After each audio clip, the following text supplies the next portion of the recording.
Forget one for all. Izuku Midoriya was born with a warrior's blood far more dangerous than any quirk. What happens when a Saiyan hybrid unleashes his rage at UA High? I've imagined a universe where the symbol of peace is overshadowed by golden fury. Let's rewrite history. Welcome, legends, to Chronos Recom. I wrote this story myself, so if you have any suggestions or what-ifs you want to see, drop it in the comments below. Also, just wanted to let you know I've got a Patreon set up now for anyone who wants to support the channel directly. You can get early access to stories, submit direct fan requests, and get exclusive content. It's totally optional, but if you want to help keep these stories coming, check it out. Links in the description. And don't forget to subscribe, like, and hit that bell so you never miss an upload. Let's dive into this story. The morning sun cast long shadows across the ruined training ground deep in the mountains west of Musutafu. Craters pockmarked the earth like the surface of some alien moon. Scorched trees stood as blackened skeletons against the sky. The air itself seemed to vibrate with residual energy, as if the very atmosphere remembered the violence that had been inflicted upon this place. Izuku Midoriya stood at the center of the largest crater, his orangey fluttering in the wind. The weighted fabric clung to his lean, muscular frame, a body that had been forged through years of brutal training that would have killed any normal human child. His green eyes stared at the horizon with an intensity that seemed to pierce through reality itself. Behind him, a brown tail swayed slowly, wrapped loosely around his waist like a belt. He was 15 years old. In 3 months, he would enter UA High School. But first, he had work to do. He closed his eyes and took a deep breath. He could feel it, the energy flowing through his body like a raging river. His father had called it Ki, the fundamental life force that existed in all living things. Most humans on this quirk-obsessed planet had forgotten it even existed, too focused on their genetic mutations to understand the deeper power that lay beneath. His father, Taro. The memory hit him like a physical blow, as it always did. 3 years had passed since that day, but Izuku remembered every detail with perfect clarity. The smell of ozone and blood, the crater where his father had fallen, the way Taro's hand had felt in his own, still warm, still strong, even as life fled from his body. My son, that golden form. I couldn't hold it, but you have human blood too. You have no limits. Master that form. Go beyond it. Become the strongest in the universe. Izuku's hands clenched into fists. His aura flared around him like white flames, kicking up dust and debris. Small rocks began to levitate in the pressure of his power. I will, Dad, he whispered to the empty mountains. I swear I will. He thrust his hands forward and fired a yellow energy blast at a boulder the size of a house. The ki wave struck with devastating force, reducing the ancient stone to powder in an instant. The shockwave flattened the grass for 30 meters in every direction. Not enough. Izuku launched himself into the air, his aura propelling him upward with explosive force. He didn't need a quirk to fly. His father had taught him the technique when he was 7 years old. It was one of the most basic applications of ki control, yet these so-called heroes, with their fancy mutations, couldn't even comprehend it. He stopped at 500 meters, hovering effortlessly as he looked down at the training ground. From this height, he could see all of his father's teaching sites. The cliff where he'd learned to fire his first ki blast. The waterfall where he'd meditated for hours, learning to sense energy signatures. The valley where Taro had first shown him the Gallic gun. That technique had saved his life more times than he could count over the past 3 years. During his solo training, Izuku had encountered more than just rocks and trees. Wild animals with quirks had attacked him. Villains hiding in the mountains had tried to rob him. Once, a group of thugs had attempted to kidnap him when he'd ventured into a nearby town for supplies. They'd all learned the same lesson. Izuku Midoriya was not prey. He was a predator. The thugs had been the worst. Izuku remembered the leader's cocky smile as he'd activated his strength-enhancing quirk, confident that he could overpower a kid. That smile had vanished when Izuku's power level had spiked, and his aura had exploded outward like a bomb. The thug had thrown a punch that could have shattered concrete. Izuku had caught it with one hand without even looking strained. "Is that it?" he'd asked, genuinely disappointed. Then he'd introduced them to the Gallic gun. The purple energy beam had carved a trench through the forest for half a kilometer. The thugs had barely escaped with their lives, running and screaming about monsters and demons. Izuku had let them go. He wasn't interested in killing weaklings who couldn't even make his heart rate increase. He needed real opponents. Warriors who could push him to his limits. Fighters who would force him to dig deeper, to access that wellspring of power he could feel lurking just beneath the surface of his consciousness.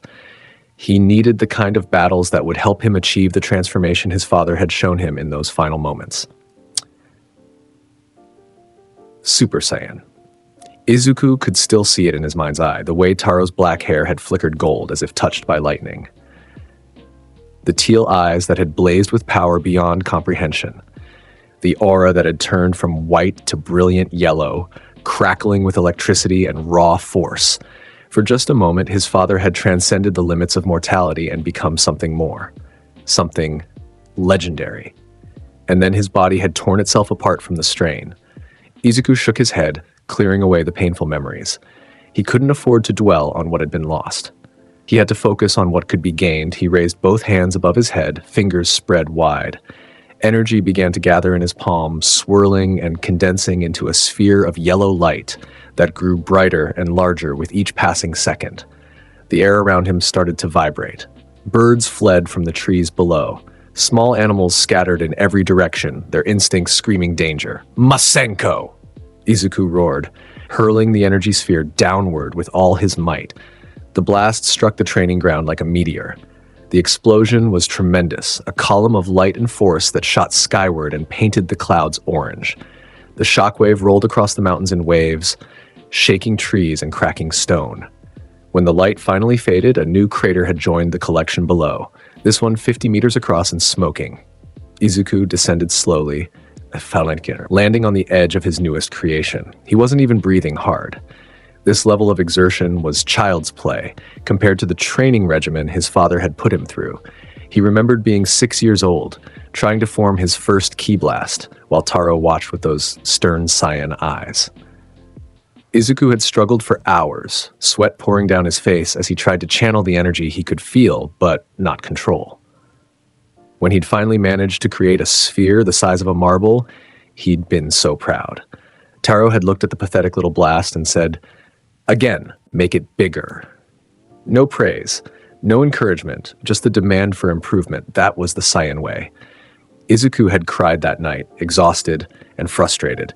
His mother Inko had held him, stroking his hair and telling him it was okay, that he didn't have to train so hard. But even then, Izuku had known she was wrong. He'd seen the way his father looked at the stars sometimes, as if remembering distant battles and fallen comrades. He'd sensed the warrior's spirit that burned in Taro's chest like an eternal flame. Izuku wanted that. He wanted to be strong like his father. He wanted to be a warrior. So he'd gotten up the next morning and trained again, and again, and again. By the time he was 8, he could fire ki blasts that could destroy cars. By 10, he was flying through the mountains at speeds that broke the sound barrier. By 12, he could execute the Gallic gun with enough power to level a city block. And then everything had changed. Izuku walked to the center of the new crater and sat down cross-legged, closing his eyes. He let his awareness expand outward, sensing the energy signatures of the world around him. Every living thing had ki. Trees, animals, insects, even the bacteria in the soil. It all formed a vast web of interconnected life force that most people were completely blind to. Humans, with their quirks, were so focused on their individual mutations that they'd forgotten how to sense this deeper layer of reality. They thought their genetic powers made them special, made them heroes or villains. They had no idea that true power came from within, from the cultivation of ki and the disciplined refinement of one's fighting spirit. Izuku could sense the energy signatures of the birds in the trees, the deer hiding in the underbrush, the fish swimming in the distant river. All of them were tiny sparks compared to his own blazing aura, but they were there. He could also sense the complete absence of any significant power levels within 100 kilometers. No warriors training in secret. No hidden masters waiting to test him. Nothing but ordinary humans going about their ordinary lives, completely unaware that a half-Saiyan battle maniac was sitting in the mountains dreaming of combat. It was disappointing. Izuku opened his eyes and looked at his hands. They were calloused from years of training, scarred from countless battles with wildlife and the occasional villain. These hands had fired enough energy blasts to reduce mountains to rubble. They'd broken bones and shattered weapons. They'd been stained with his own blood more times than he could count, because that was the price of progress. Every time he pushed himself past his limits, every time he sustained serious injury, his Saiyan biology kicked in. The Zenkai boost, a genetic trait that made Saiyans stronger every time they recovered from near-death experiences. His father had explained it to him when Izuku was 9 years old and had asked why he always felt more powerful after recovering from training injuries. Our people were warriors, Izuku, Taro had said, his voice carrying that rough edge that never quite softened. We evolved on a planet where only the strong survived. Our bodies adapted to grow stronger from adversity. Every battle that doesn't kill you makes you more dangerous. That's the Saiyan way. Izuku had learned to weaponize that trait. He'd learned to push himself to the absolute brink of destruction, to let his body break and heal and come back stronger. It was a brutal method of training that would have horrified any normal parent, but Taro had approved. He'd even supervised some of Izuku's most dangerous training sessions, ready to intervene only if his son was about to actually die. Inko had not approved. She'd cried and begged Taro to stop, to let their son be a normal child. But Taro had been firm. He's not a normal child, the Saiyan warrior had said quietly. He's a hybrid. That makes him rare. That makes him valuable. That makes him a target. If I don't train him to survive, someone will come for him eventually, and they'll kill him. Taro had been right. The assassins had come. Izuku stood up abruptly, his tail lashing behind him. He didn't want to think about that day. Not now. He had work to do. He pulled out the device from his pocket. His father's scouter. It was old Saiyan technology, a red lens attached to a curved earpiece that could detect and measure power levels. Taro had given it to Izuku on his 10th birthday and taught him how to use it. Never trust your eyes alone, his father had instructed. Learn to read energy signatures. Learn to recognize when someone's hiding their true strength. This device will help you until your senses are sharp enough to do it naturally. Izuku had worn the scouter every day since then. He'd learned to interpret its readings, to understand the difference between active power levels and suppressed ones. He discovered that most humans on Earth had power levels below 100, pathetically weak by Saiyan standards. Even the strongest pro-heroes he'd encountered in the cities rarely broke 1,000. Izuku's own power level, when fully unleashed, was somewhere around 8,000. His father had been at 10,000 before the final battle. The assassins who'd killed Taro had ranged from 7 to 12,000 each, and Super Saiyan, that transformation multiplied power by 50 times over. Izuku did the math constantly. If he could achieve Super Saiyan at his current power level, he'd be sitting at 400,000. That would make him the strongest being on Earth by an almost comical margin. But he couldn't do it. He'd tried. God, how he'd tried. For 3 years, Izuku had pushed himself to the absolute limit, trying to trigger the transformation. He'd trained until he collapsed. He'd fought wild, quirk-enhanced animals that could have killed him.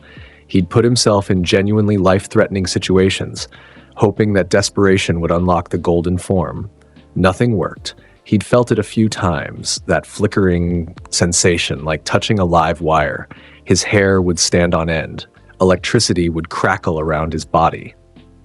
His aura would surge with power that made the ground shake. And then nothing. The moment would pass, and Izuku would be left standing there, still in his base form, screaming at the sky in frustration. He needed something more. Some catalyst he hadn't found yet. His father had transformed out of rage, watching his son be threatened by enemies. Pure desperation and fury had unlocked the legendary power for just a moment. But Izuku had already lost his father. He'd already experienced the worst pain of his life. What could possibly push him beyond that threshold? He needed worthy opponents. He needed real battles. He needed warriors who could actually threaten him, who could force him to dig deeper than he ever had before. He needed UA High School. The decision had been made months ago. Izuku would enroll in the hero course at UA, not because he wanted to be a hero, but because it was the best place to find strong fighters. Pro heroes were the most powerful people in Japan. If Izuku wanted opponents who could push him to his limits, he had to go where the strong gathered. His mother had been thrilled when he'd told her. She still thought he wanted to be a hero like All Might, to save people and protect the innocent. Izuku had let her believe it. There was no point explaining that he didn't care about hero work beyond its utility as a source of strong opponents. The entrance exam was in 2 weeks. Izuku was ready. He attached the scouter to his ear and activated it. The red lens flickered to life, and numbers began scrolling across his field of vision. The device was scanning the area, picking up the faint power levels of animals and distant humans. Nothing interesting. Izuku deactivated the scouter and clipped it back into his pocket. He looked up at the sky, watching clouds drift past. Somewhere up there, beyond Earth's atmosphere, was the vast universe his father had come from. A cosmos filled with warriors and tyrants, with Saiyans and aliens, with power levels that would make Earth's strongest heroes look like insects. His father had told him stories. Tales of the planet Vegeta, the Saiyan homeworld that had been destroyed by the tyrant Frieza. Stories of elite warriors who could destroy planets with a gesture. Legends of the Super Saiyan transformation, a power so rare that it appeared once every 1,000 years. And here was Izuku Midoriya, a half-human hybrid training in the mountains of Japan, trying to achieve that legendary form through nothing but willpower and brutal self-discipline. Sometimes the absurdity of it made him laugh, but mostly it just made him train harder. Izuku raised his right hand and pointed 2 fingers at a distant cliff face. Energy began to gather at his fingertips, swirling and condensing into a tight spiral. This was one of his newer techniques, something he developed by studying his father's old training recordings. The special beam cannon, a piercing attack that concentrated massive power into a drilling spiral capable of punching through virtually any defense. "Makanko Sapo," he shouted, releasing the attack. The spiraling beam of yellow-green energy shot forward like a lance, corkscrewing through the air with a screaming whine. It struck the cliff face and drilled straight through, boring a perfectly circular hole through hundreds of meters of solid rock. The beam emerged from the other side and continued into the distance, finally dissipating somewhere over the horizon. Izuku lowered his hand, satisfied. The technique was coming along nicely. Another few months of refinement, and he'd be able to charge it fast enough to use in actual combat. He had plans for UA. He would enter the entrance exam and demonstrate just enough power to get accepted without revealing his full capabilities. He would maintain his secret, never tell anyone about his Saiyan heritage, never explain the source of his abilities. Let them think it was a quirk. Let them make whatever assumptions they wanted. Then, once inside, he would find the strongest students and challenge them. He would push them to their limits and let them push him to his. Every fight would be an opportunity to grow stronger, to inch closer to that golden transformation that haunted his dreams. And if they weren't strong enough, if UA students turned out to be disappointingly weak, well, there were always villains. Izuku's tail unwrapped from his waist and swayed behind him as he began his cool-down exercises. He moved through a series of kata that his father had taught him, Saiyan combat forms designed to maximize power and efficiency. Each movement was precise, each strike capable of shattering steel. His muscles flexed and released in perfect rhythm, his breathing controlled and steady. This was who he was. Not a hero, not a villain, just a warrior seeking the next battle, the next challenge, the next opportunity to grow stronger. The sun was setting by the time Izuku finished his training. He gathered his belongings, a small backpack containing water, some energy bars, and a spare set of clothes, and began the long flight back to Musutafu. He could have teleported using instant transmission if he'd mastered that technique, but it remained stubbornly out of reach. Flying would have to suffice. As he soared through the darkening sky, Izuku let his mind wander to the upcoming entrance exam. He'd researched UA's history extensively. The school was famous for its rigorous testing, designed to identify students with the greatest potential for heroism, They had no idea what was about to walk through their doors. Izuku landed on the balcony of his apartment 20 minutes later. The small two-bedroom unit was modest, but it was home. His mother kept it clean and warm, a sharp contrast to the brutal training grounds where Izuku spent most of his time. He slid open the balcony door and stepped inside. Inko was in the kitchen, preparing dinner.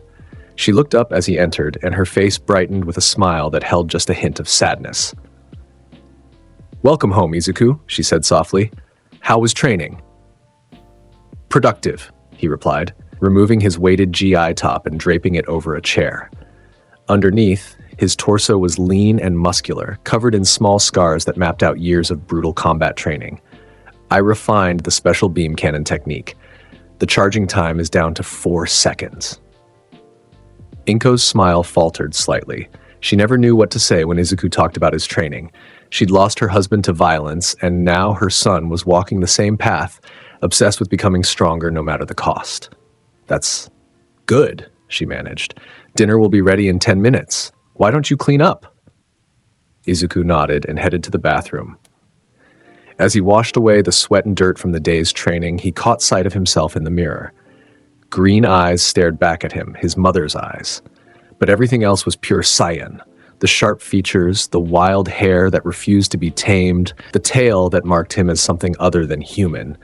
He remembered the day he'd first grown the tail. He'd been 4 years old, and it had simply sprouted from his lower back overnight. Inko had panicked, thinking something was wrong with her son. But Taro had just laughed. "He's awakening," the Saiyan warrior had said proudly. "His heritage is manifesting.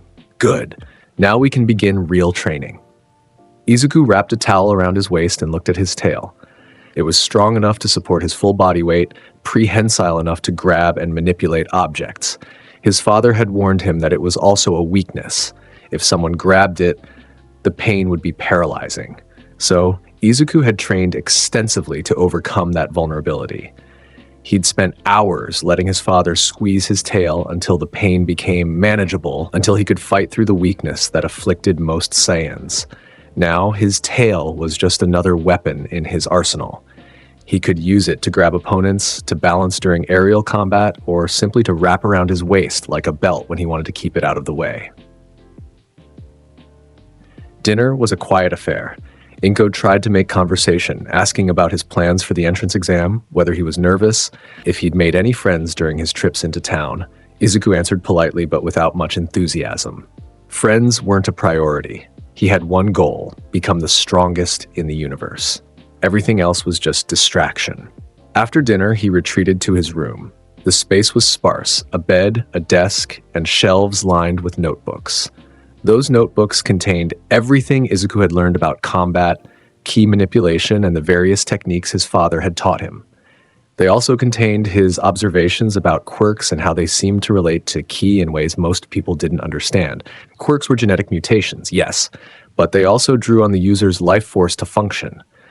Every time someone used their quirk, they were unconsciously channeling ki without realizing it. The reason people got exhausted from quirk overuse wasn't just physical strain, it was ki depletion. Izuku had tested this theory extensively. He'd watched pro heroes in action, sensing their energy signatures as they used their abilities. Without exception, their power levels dropped during extended quirk usage and recovered during rest. They were using ki. They just didn't know it. And because they didn't know it, they couldn't optimize it.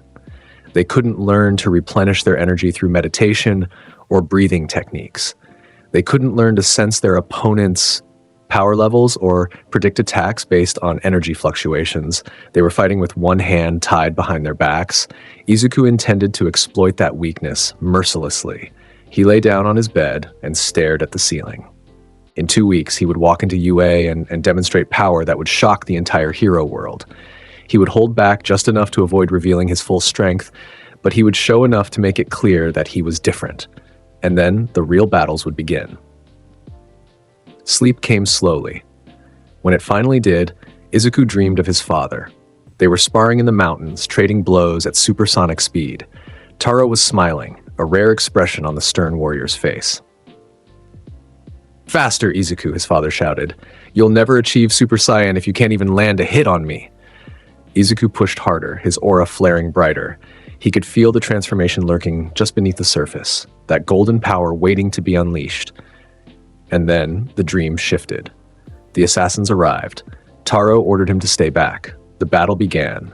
Izuku watched helplessly as his father fought, as Taro's power surged and his hair flickered gold. He saw the moment when Super Saiyan manifested fully, when his father's entire being transformed into something beyond mortal comprehension, and he saw the moment when that power tore his father apart. Izuku woke with a gasp, his body covered in sweat. His aura was flaring unconsciously, making the furniture in his room vibrate. He forced himself to calm down, to slow his breathing and suppress his energy. Just a dream. Just a memory, but it felt so real. He got out of bed and walked to the window. The city of Musutafu sprawled below, millions of lights twinkling in the darkness. Somewhere out there were heroes and villains, people with quirks who thought they were strong. None of them had any idea what real power looked like. Izuku raised his hand and looked at it, concentrating.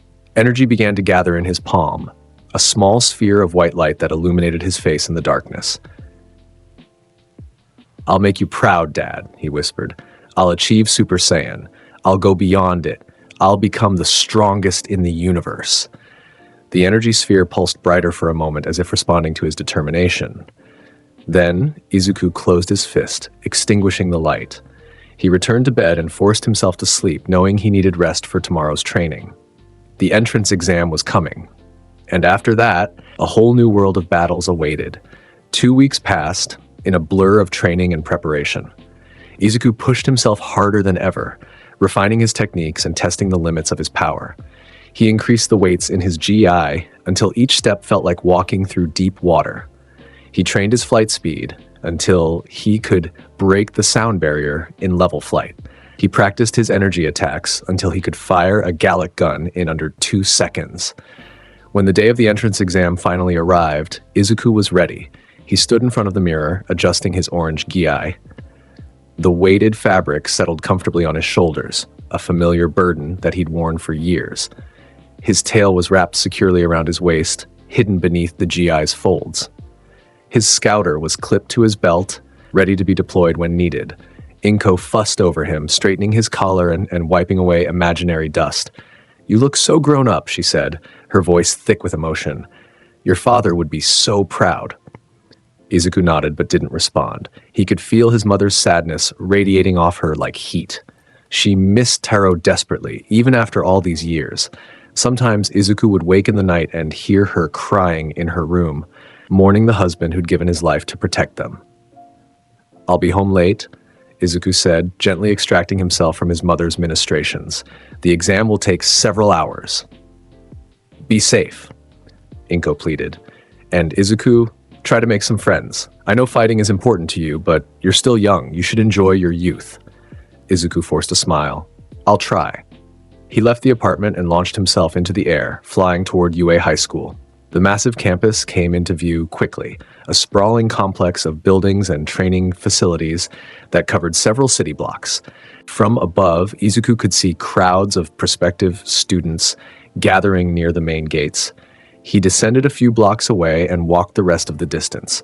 No point drawing attention before the exam even started. He'd save his flight for when it mattered. The crowd of examinees was enormous. Hundreds of teenagers milled about, chatting nervously or showing off their quirks to impress each other. Izuku activated his scouter discreetly, keeping the device hidden beneath his hand. As he scanned the gathering, the power levels were disappointing. Most of the students registered below 50. A few exceptional individuals broke 100. The highest reading he detected was around 200, someone with a physical enhancement quirk that boosted their baseline energy signature. Pathetic. Izuku deactivated the scouter and found a spot away from the crowd.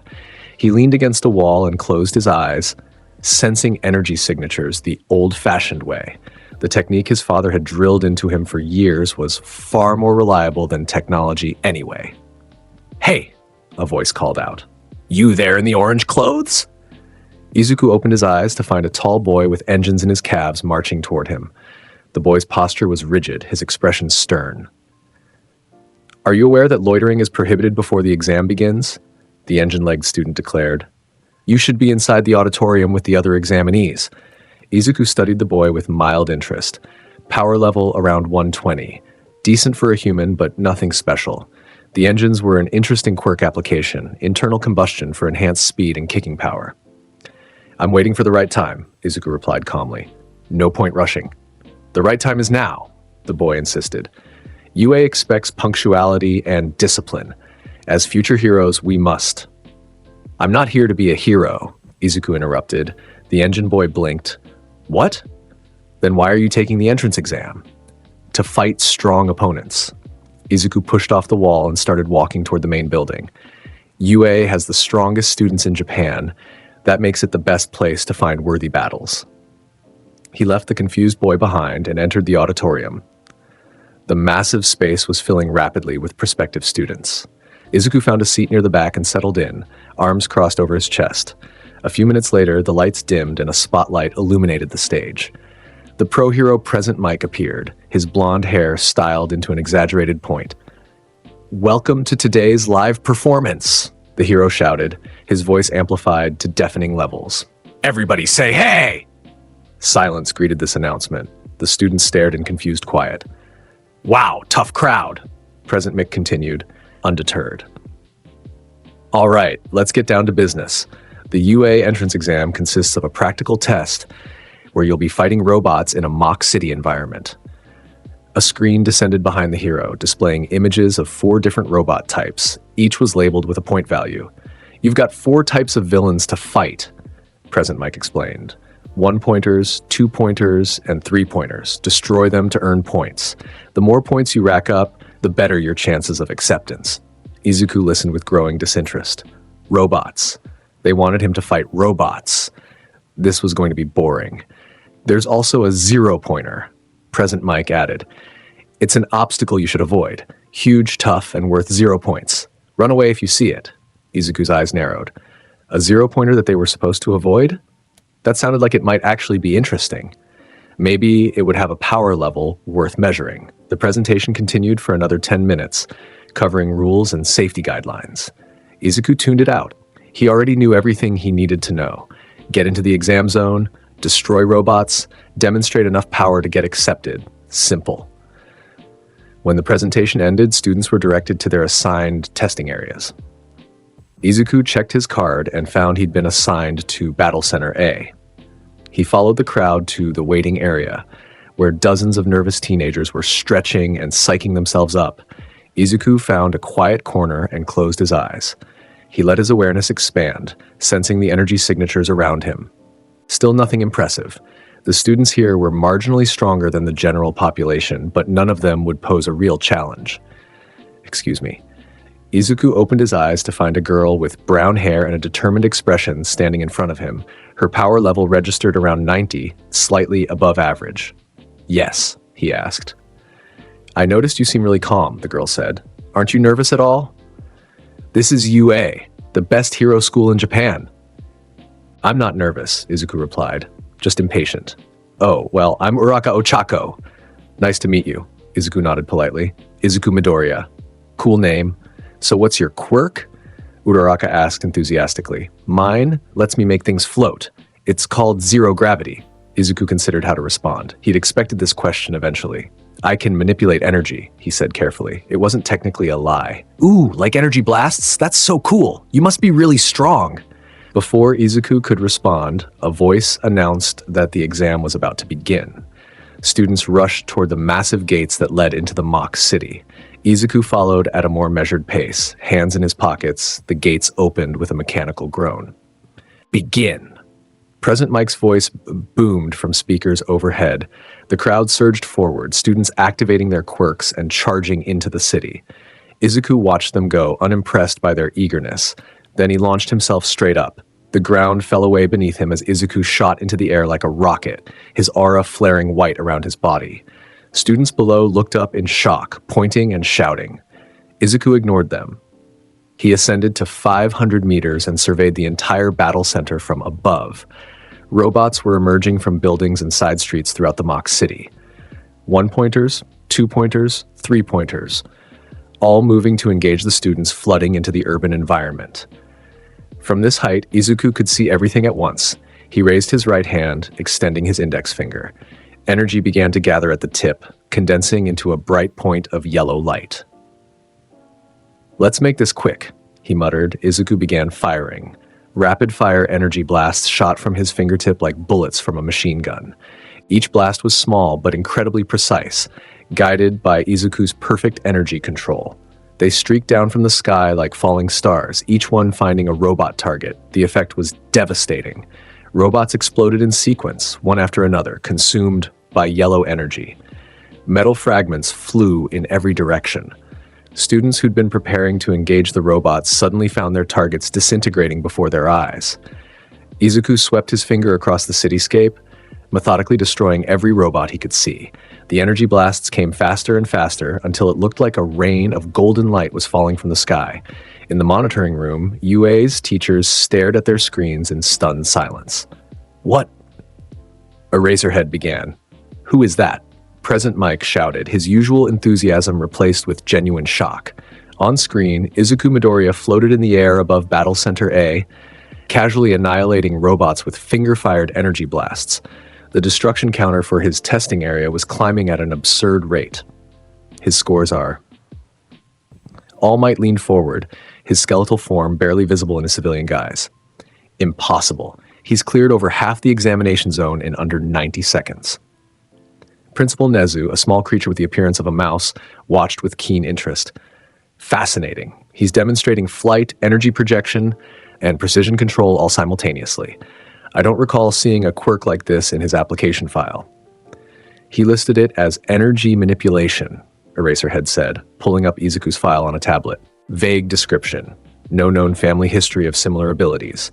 Mother's quirk is minor telekinesis. Father? Nezu prompted. Listed as deceased. No quirk on file. Eraserhead frowned. Strange. On screen, Izuku descended slowly toward the streets below. The robots in his immediate area were all destroyed.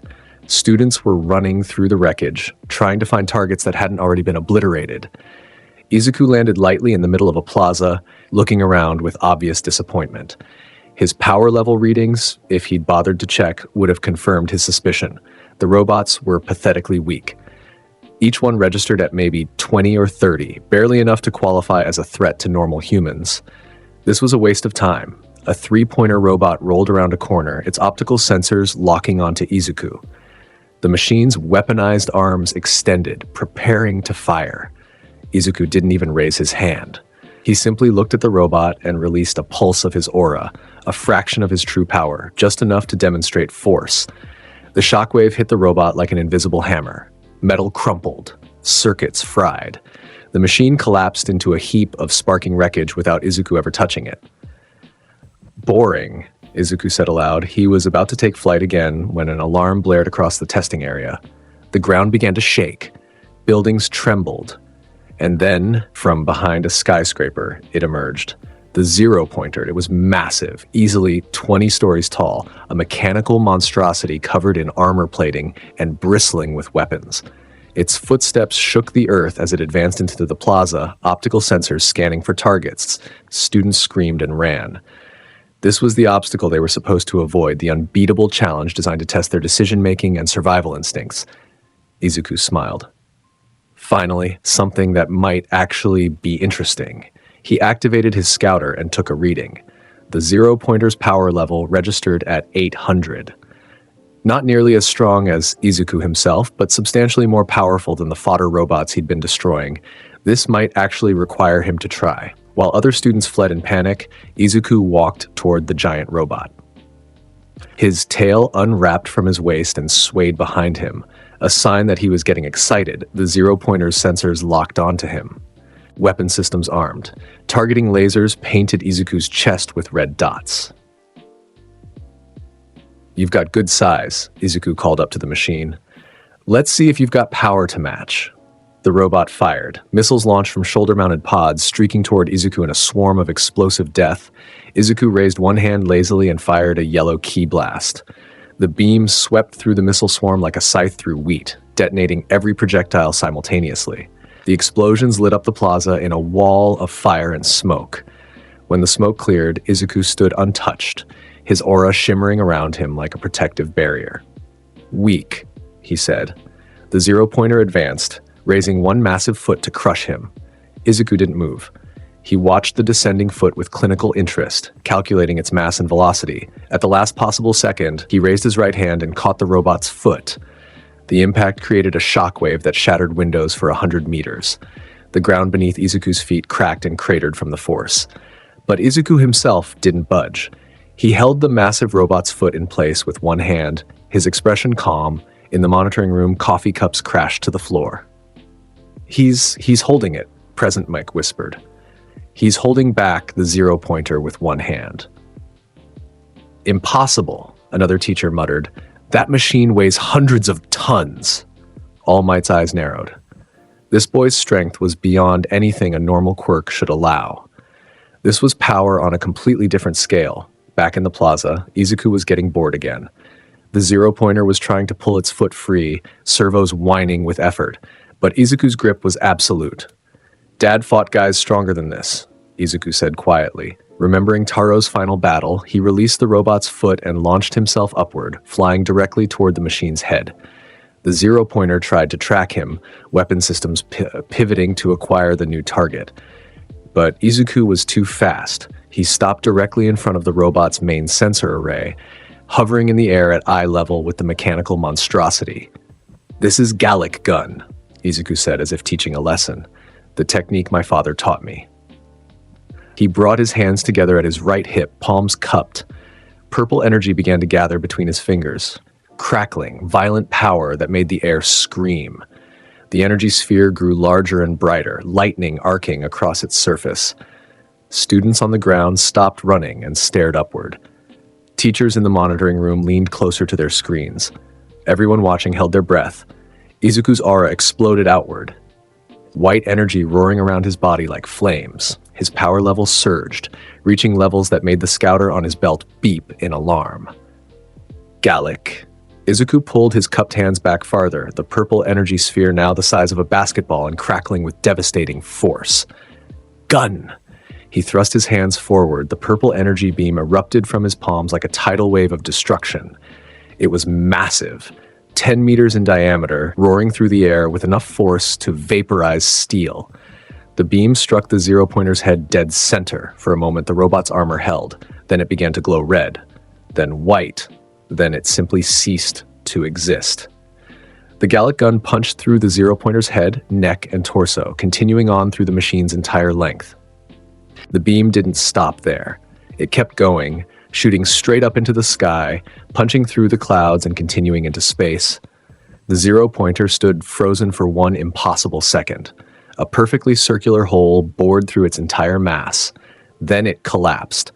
The massive robot toppled backward like a felled tree, crashing to the ground with an impact that registered on seismographs across the city. Metal groaned and shattered. Sparks flew from severed power lines. Dust and debris billowed outward in a massive cloud. When the dust settled, Izuku floated above the wreckage, completely unharmed. He looked down at the destroyed zero-pointer with obvious disappointment. "Broke too fast," he muttered. He descended to the ground and landed lightly. Around him, students were emerging from their hiding places, staring at him with expressions of shock, fear, and awe. The exam timer chose that moment to expire. Present Mike's voice echoed across the battle center. "Time's up! The exam is over. Please exit the testing area in an orderly fashion." Izuku walked toward the exit gates, hands in his pockets, his tail wrapped back around his waist, hidden beneath his guy.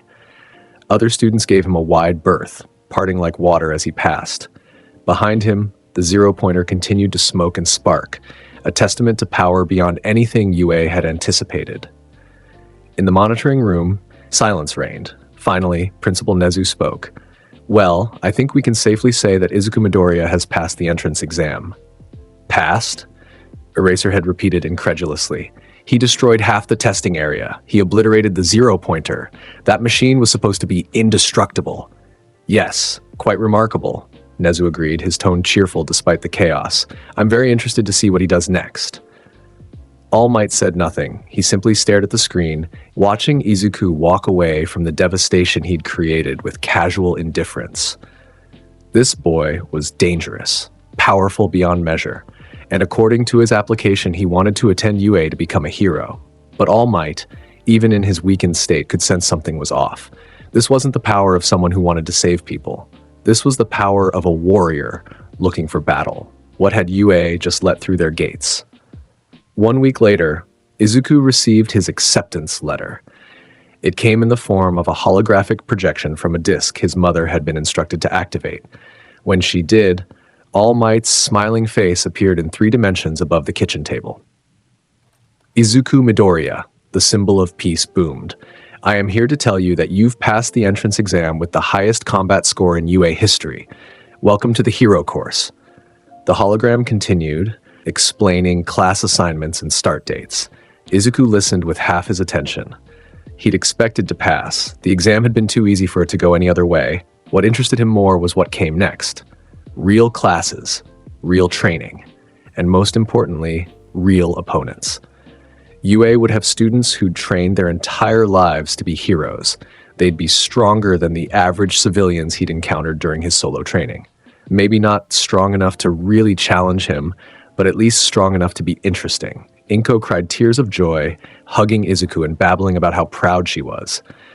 Izuku let her have the moment. His mother deserved happiness, especially after everything she'd lost. That night, Izuku stood on the apartment balcony, looking up at the stars. His father was up there somewhere, he liked to think. Watching, waiting to see if his son would achieve what he couldn't. I'm one step closer, Dad, Izuku said quietly. UA is just the beginning. I'll find warriors who can push me past my limits. I'll unlock Super Saiyan, and I'll make you proud. The stars offered no response, but Izuku felt certain his father was listening. He raised his hand and gathered energy in his palm, creating a sphere of white light. He stared at it for a long moment, watching the key swirl and dance. Then he clenched his fist, extinguishing the light. Soon, the transformation would come soon. He just needed the right battle. The first day of classes at UA arrived with crisp spring weather. Izuku wore his orange gi as always, the weighted fabric settling comfortably on his shoulders. His tail was wrapped securely around his waist. His scouter was clipped to his belt, ready for deployment. He'd spent the past week training even harder than usual, preparing himself for whatever UA would throw at him. He'd increased his weights, refined his techniques, and pushed his power level as high as he could without triggering Zenkai boosts. The walk to UA was uneventful. Izuku ignored the stares from other students, all of them dressed in the school's standard uniform. His orange GI marked him as different, but he didn't care. This was his father's training outfit, and he'd wear it with pride. Class 1A was located on the 2nd floor. Izuku found the door marked with the class designation and slid it open. The classroom was already half full with students chatting excitedly.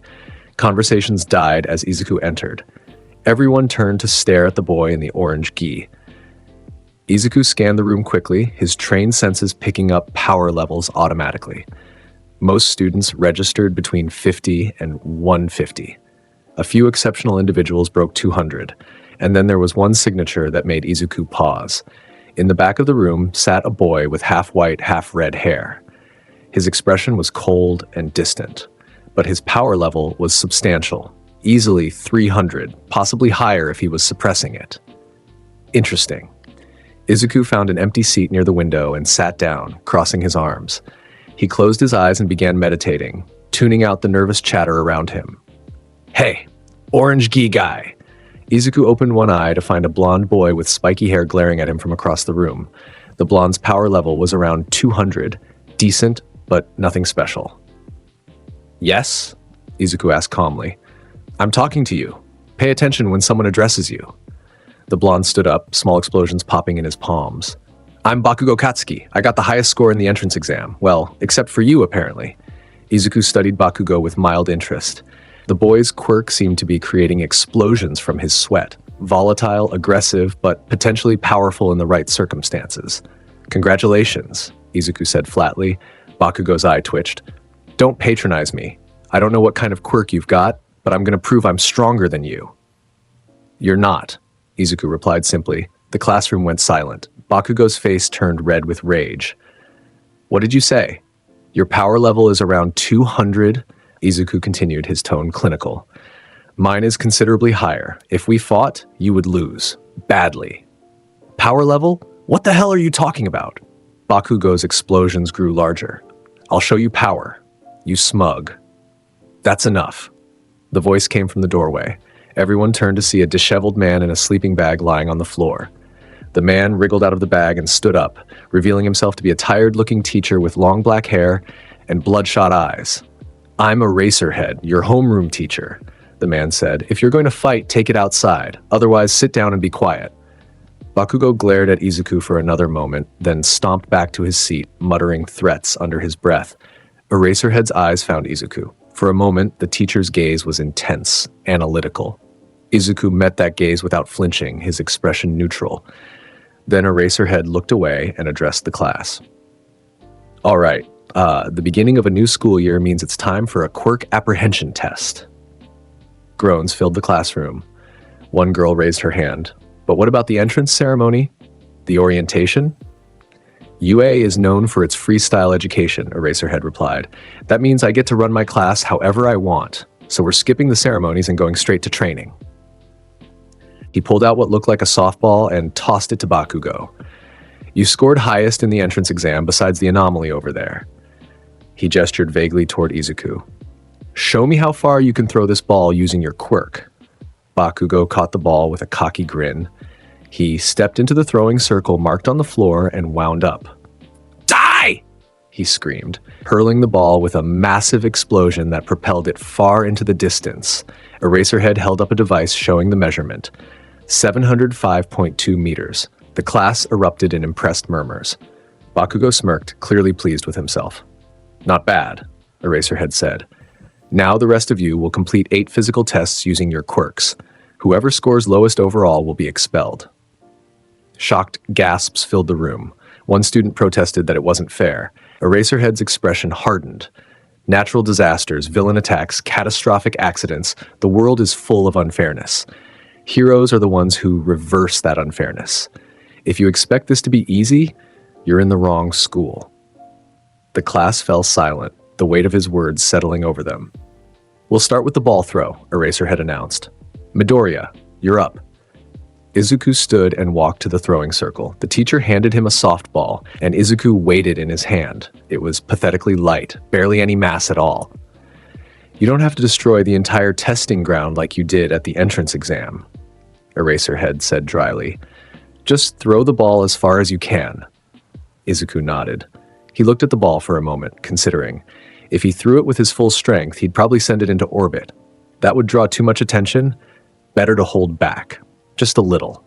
Izuku wound up and threw. He didn't use ki, didn't power up, just raw physical strength enhanced by Saiyan genetics. The ball shot from his hand like it had been fired from a railgun. It created a sonic boom, shattering windows in nearby buildings. The trajectory was perfectly straight, cutting through the air with so much force that it left a visible trail of displaced atmosphere. Eraserhead looked at his measurement device. His eyes widened fractionally, the only sign of surprise he allowed himself. 2,143 meters, he announced. The class erupted in chaos. Students shouted in disbelief. Some demanded to see the device, certain it must be broken. Bakugo shot to his feet. That's impossible! Nobody can throw that far. Apparently someone can, Eraserhead replied. He looked at Izuku with calculating eyes. Interesting quirk, Midoriya. Care to explain how it works? Energy manipulation, Izuku said, using the same vague description he'd given during the entrance exam. I can enhance my physical abilities. It wasn't technically a lie. He just left out the part about being half alien and using ancient ki techniques that predated human civilization. Eraserhead nodded slowly. I see. Well, that's certainly going to make things interesting. The rest of the apprehension test proceeded in a similar fashion. Izuku dominated every category, often by margins so large they seemed impossible. His 50-meter dash time was 2.1 seconds. His grip strength exceeded the measuring device's maximum capacity. His sustained sideways jumps went on for so long that Eraserhead had to tell him to stop. By the end of testing, it was abundantly clear that Izuku Midoriya was in a completely different league from his classmates. When Eraserhead displayed the final rankings on a holographic screen, Izuku's name sat at the top with a score so high it might as well have been from a different test. Second place, the heterochromatic boy with the ice quirk, wasn't even close. Midoriya, perfect score, Eraserhead announced. Everyone else, you've got work to do. He then revealed that the expulsion threat had been a logical ruse to motivate them. The class relaxed, though many still looked shaken by Izuku's overwhelming performance. As students filed out of the testing area, Izuku found himself approached by several classmates. The brown-haired girl from the entrance exam, Uraraka, bounded up with an enthusiastic smile. "That was amazing, Midoriya. You're so strong. How did you get so powerful?" "Training," Izuku replied simply. "Just training? What kind of training?" Izuku thought about the mountains, the endless combat drills, the times he'd pushed himself to the brink of death and let his Saiyan biology heal him back stronger. He thought about his father's brutal instruction and the years of isolation spent mastering techniques that could destroy cities. "Intense training," he amended. Before Uraraka could press further, the heterochromatic boy approached. Up close, Izuku could sense his power level more clearly. Definitely over 300, possibly pushing 400 with full effort. This was the strongest student in the class besides Izuku himself. "Todoroki Shoto," the boy said by way of introduction. His voice was cold, emotionless. "Your power is impressive." "Thanks," Izuku replied. "Yours isn't bad either. Ice manipulation, right? I'm guessing you've got a fire component too, based on your energy signature." Todoroki's eyes narrowed slightly. "How did you—" "I can sense power levels," Izuku explained. "Your right side feels different from your left. Hotter, like there's energy you're keeping suppressed." For a moment, Todoroki said nothing. Then, "You're perceptive. Most people don't notice." "I notice a lot of things." Izuku studied the other boy carefully. "You're holding back. Why?" Todoroki's expression hardened. "That's none of your business." He turned and walked away, leaving Izuku standing there with Uraraka and several other curious classmates. "He's kind of intense," Uraraka commented. "But I guess everyone here is pretty serious about becoming heroes, huh?" Izuku didn't respond. He was still thinking about Todoroki. The boy had substantial power, but deliberately refused to use half of it. What kind of warrior would cripple themselves like that? It made no sense from a combat perspective. If you had strength, you used it. That was the Saiyan way. That was what his father had taught him. Maybe Izuku would have to teach Todoroki that lesson personally. The first week of classes at UA was remarkably boring for Izuku. Academic subjects like mathematics and literature held zero interest for him. He spent most of those periods meditating with his eyes open, maintaining just enough awareness to avoid getting called on by teachers. The only class that mattered was Hero Basic Training, taught by All Might himself. The symbol of peace had made quite an entrance on the first day of that class, bursting through the door with his trademark smile and booming voice. The students had been appropriately awed. Izuku had been less impressed. He'd scanned All Might with his scouter and gotten a reading that confused him. The hero's power level fluctuated wildly, sometimes spiking to impressive heights before dropping back down to almost nothing. Something was wrong with the symbol of peace. Some injury or limitation that he was hiding from the world. Interesting, but not relevant to Izuku's goals. All Might was strong, sure, but he wasn't the kind of opponent Izuku needed. The hero was past his prime, fighting to maintain an image rather than pushing himself to new heights. The real value of Hero Basic Training was the practical exercises. On their third day, All Might announced they'd be doing battle training. Heroes versus villains scenarios in a mock urban environment. Students would be paired randomly, with some teams playing heroes trying to secure a weapon, and others playing villains trying to defend it. Izuku's scouter, hidden in his pocket, began feeding him information as All Might read off the team assignments. Izuku was paired with Uraraka Ochako. Their opponents would be Bakugo Katsuki and Ida Tenya, the explosive blonde and the engine-legged boy from the entrance exam. Perfect. Bakugo had been glaring at Izuku all week, clearly itching for a chance to prove himself. Now he'd get his opportunity, and he'd learn exactly how large the gap between them truly was. The team suited up in hero costumes. Most students had designed elaborate outfits with various gadgets and accessories. Izuku had submitted a simple modification to his existing outfit, his orange GI, but with slightly more flexible fabric and reinforced stitching. He didn't need armor or weapons. His body was the weapon. When All Might announced that Izuku and Uraraka would be playing the villains, defending the weapon, Izuku almost smiled. Perfect. Let Bakugo come to him. The mock city building they were assigned was a 5-story structure with multiple rooms and corridors. All Might placed the fake weapon, a large missile prop, on the top floor. Remember, the hero announced over the building's speaker system. Heroes win if they touch the weapon or capture both villains within 15 minutes. Villains win if they run out the clock or capture both heroes. Try not to destroy the building. That last comment seemed directed specifically at Izuku. Uraraka looked nervous. So, what's our strategy, Midoriya? Izuku closed his eyes and extended his senses.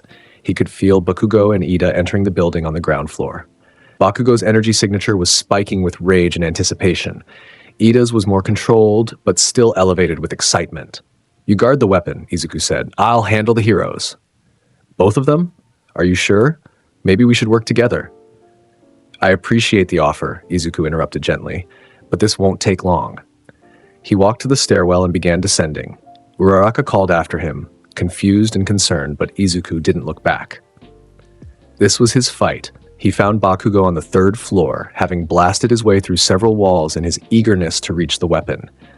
Ida was following behind, trying to coordinate their approach with military precision. Bakugo saw Izuku first. His face split into a feral grin. There you are. Finally, I get to show everyone that I'm stronger than...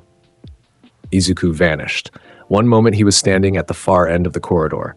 The next he was directly in front of Bakugo, having moved so fast that the human eye couldn't track the motion.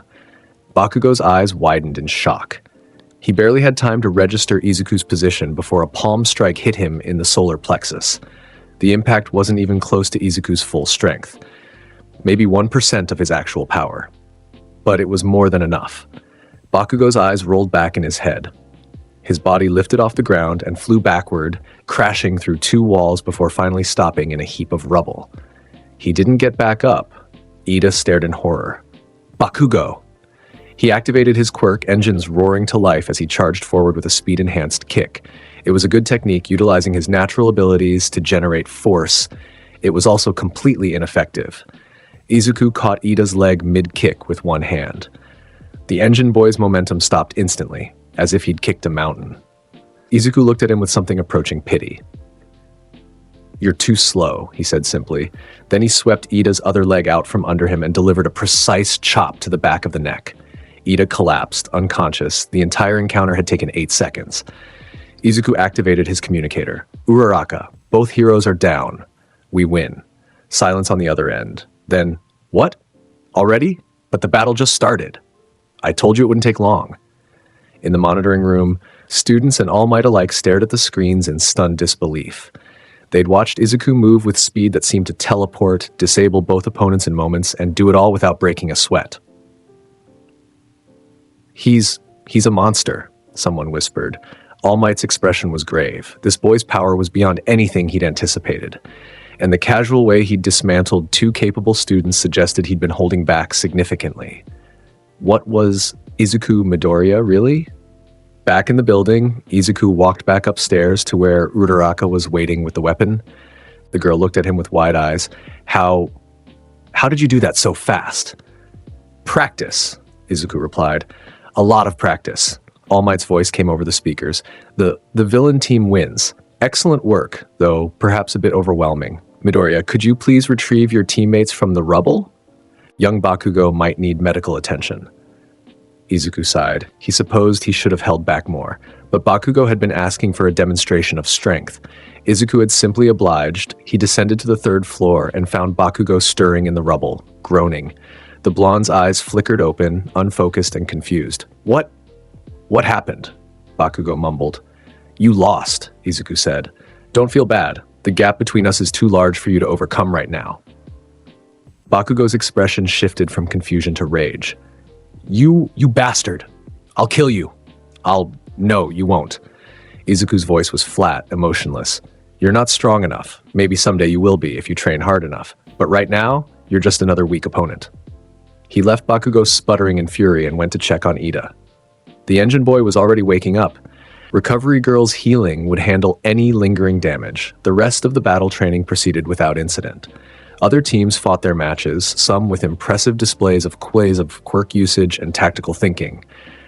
But nobody came close to the overwhelming dominance Izuku had demonstrated. By the end of class, it was clear to everyone in 1A that Izuku Midoriya was operating on a completely different level. Word of Izuku's abilities spread through UA like wildfire. Within days, the entire school was talking about the mysterious student in the orange GI who destroyed the entrance exam and dominated every training exercise. Teachers discussed him in hushed tones during meetings. Students pointed and whispered when he walked past. Some looked at him with awe, others with fear. Izuku ignored it all. He wasn't here to make friends or build a reputation. He was here to find strong opponents and push himself closer to Super Saiyan transformation. Unfortunately, UA students were proving to be disappointingly weak. Bakugo challenged him to a fight after school 3 separate times. Each time, Izuku declined. There was no point. He'd already demonstrated the gap between them. Beating Bakugo again wouldn't help Izuku grow stronger. Todoroki was more interesting. The heterochromatic boy watched Izuku during training, his expression calculating. He never approached directly, but Izuku could sense his interest. Good. Maybe Todoroki would eventually decide to use his full power. That might actually be worth fighting. 2 weeks into the semester, Eraserhead pulled Izuku aside after homeroom. Midoriya, I need to talk to you about your performance. Izuku looked at his teacher with mild curiosity. What about it? You're holding back, Eraserhead said bluntly. I can tell. During every exercise, you use just enough power to dominate without revealing your full capabilities. Why? Izuku considered the question. Eraserhead was perceptive, one of the few teachers who'd noticed Izuku's restraint. I'm looking for worthy opponents, Izuku replied honestly. If I use my full power against students, I'll kill them. That would be counterproductive. Eraserhead's eyes narrowed. You're that strong? Yes. A long silence stretched between them. Finally, Eraserhead sighed. All right, I appreciate your honesty. But Midoriya, if you're that powerful, you need to be careful. This school isn't just about fighting, it's about learning to be a hero. I'm not here to be a hero, Izuku said, echoing what he'd told the engine boy at the entrance exam. I'm here to get stronger. Then why UA? Why not train alone? Because fighting strong opponents is the fastest way to improve, and UA has the strongest students in Japan. Izuku met his teacher's gaze steadily. Eventually, someone here will push me hard enough to unlock the next level of my power. That's what I'm waiting for. Eraserhead studied him for a long moment. You're talking about breaking through some kind of limitation? Like achieving a new phase of your quirk? Something like that. The teacher nodded slowly. I see. Well, be careful, Midoriya. Power without purpose is dangerous. Make sure you figure out what you're fighting for before it's too late. Izuku didn't respond. He already knew what he was fighting for, to fulfill his father's dying wish. To achieve Super Saiyan and become the strongest in the universe, everything else was secondary. The turning point came during the unforeseen simulation joint incident, what would later be called the USJ attack. Class 1A had been scheduled for rescue training at a massive facility designed to simulate various disaster scenarios.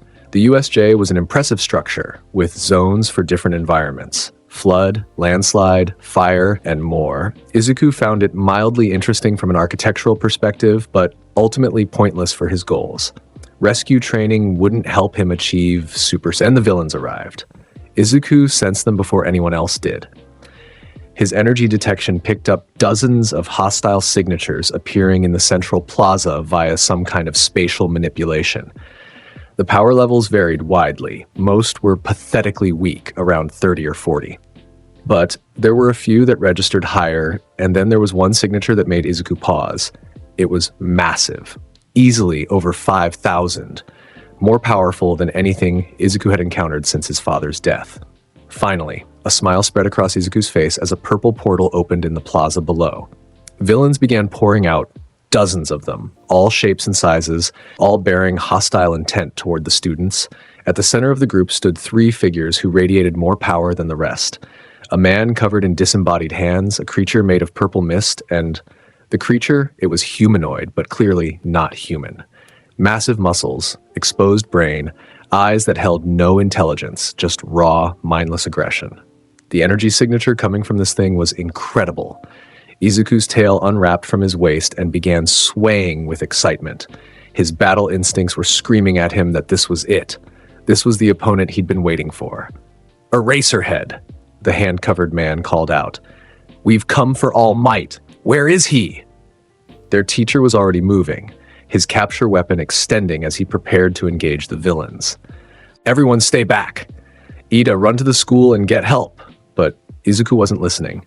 He was already launching himself into the air, flying directly toward the plaza where the strongest enemy waited. "Midoriya, wait!" Eraserhead shouted, but Izuku ignored him. He landed in front of the muscular creature, looking up at its towering form. The thing was called Nomu, according to the villain's chatter. It had been engineered specifically to fight All Might, enhanced with multiple quirks including shock absorption and regeneration. Perfect. Izuku activated his scouter and took a precise reading. Power level 5,200. Strong, very strong by Earth standards, still nowhere near his father's level, but closer than anything else Izuku had fought in years. "You," Izuku said to the Nomu, his voice carrying across the plaza. "Fight me." The hand-covered villain, Shigaraki, laughed. "Oh, a student wants to play hero? Nomu, kill him." The creature moved. It was fast. Far faster than its bulky frame suggested it should be.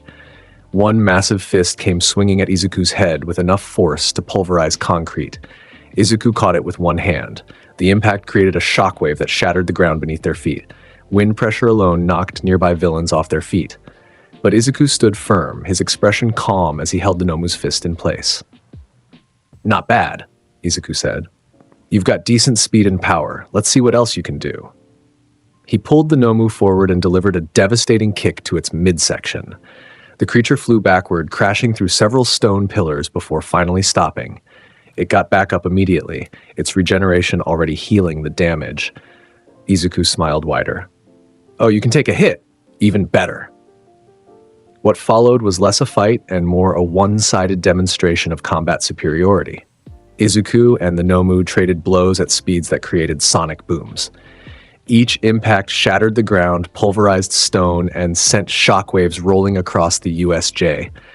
Students watching from the entrance couldn't believe what they were seeing. Izuku moved like a blur, dodging the Nomu's attacks by millimeters and countering with strikes that would have killed any normal opponent. But the Nomu kept regenerating. Every broken bone healed. Every shattered organ repaired itself. The creature's shock absorption quirk dissipated much of the damage from Izuku's attacks. It was the perfect opponent for testing his limits. Izuku felt his battle lust rising. His Saiyan blood sang with excitement. Finally, after years of fighting weak opponents, he'd found something that could actually take a beating. He increased his power output, his white aura flaring brighter. His strikes came faster, harder. He grabbed the Nomu by the leg and swung it in a circle, releasing it to crash through the flood zone and create a massive wave. The creature emerged from the water, still ready to fight. Izuku laughed, a sound of pure joy that echoed across the facility. "Yes! This is what I've been looking for." He rushed forward again, trading punches with the Nomu at supersonic speed.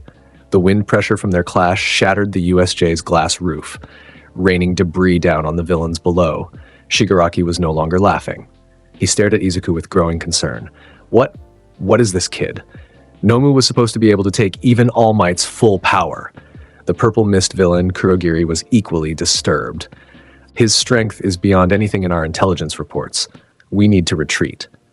"No." Shigaraki scratched at his neck frantically. "Nomu, use more power. Kill him." The creature's muscles bulged as it accessed more of its enhanced strength. Its next punch came at Izuku with enough force to level a building. Izuku blocked it with both arms crossed.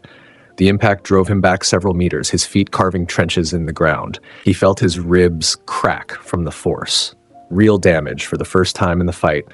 Pain bloomed in his chest, and with it came that familiar sensation, his Saiyan biology kicking in, already beginning to heal and strengthen him. Izuku coughed blood, but his smile never wavered. "Is that it?" He lowered his arms and stood straight, his aura beginning to pulse with power. The broken ribs were already healing, his power level rising in response to the injury. Zenkai boost activating. Izuku's energy signature spiked. The ground beneath him began to crack and crumble. His aura shifted from white to crackling with electricity, small arcs of energy dancing across his body. The Nomu charged again. This time, Izuku didn't block. He moved faster than sight, appearing behind the creature in an instant. He grabbed both of the Nomu's arms and pulled, his muscles straining. Then he ripped the arms off. Black blood sprayed across the plaza. The Nomu roared in pain and confusion. Its regeneration kicked in immediately, beginning to regrow the lost limbs. But Izuku wasn't done. He grabbed the creature by what remained of its arm stumps and lifted it overhead. His aura exploded outward, a column of white energy that shot into the sky. "Seismic toss!" Izuku shouted. Spinning in place and building momentum, he spun faster and faster, the Nomu becoming a blur. Then he released it, sending the creature flying upward with tremendous force. The Nomu shot into the sky like a missile, its form growing smaller and smaller until it was just a speck against the clouds. Izuku brought his hands together at his right hip, fingers cupped. Purple energy began to gather between his palms, the technique his father had taught him all those years ago. Gallic. The energy sphere grew larger, crackling with devastating power. Gun! The purple beam erupted from Izuku's hands and shot skyward. It was massive, 20 meters in diameter, roaring through the air with enough force to vaporize steel. The beam caught the falling Nomu dead center. For a moment, the creature's regeneration tried to keep up with the damage. Cells regrew as fast as they were destroyed. But the Gallic gun's power was overwhelming, burning through flesh and bone faster than any quirk could heal. The Nomu's agonized screaming echoed across the USJ as it was slowly, methodically disintegrated by the energy beam. When the technique finally ended, there was nothing left of the creature. Not even ash. Just empty air where the Nomu had been. Izuku lowered his arms, breathing slightly harder than normal. That had required maybe 20% of his full power. Not quite enough to push him to his limits, but closer than he'd gotten in years. He turned to face Shigaraki and Kurogiri. Both villains stared at him with expressions of absolute horror. "You," Izuku said, his voice cold. "Do you have any more toys? That one broke too fast."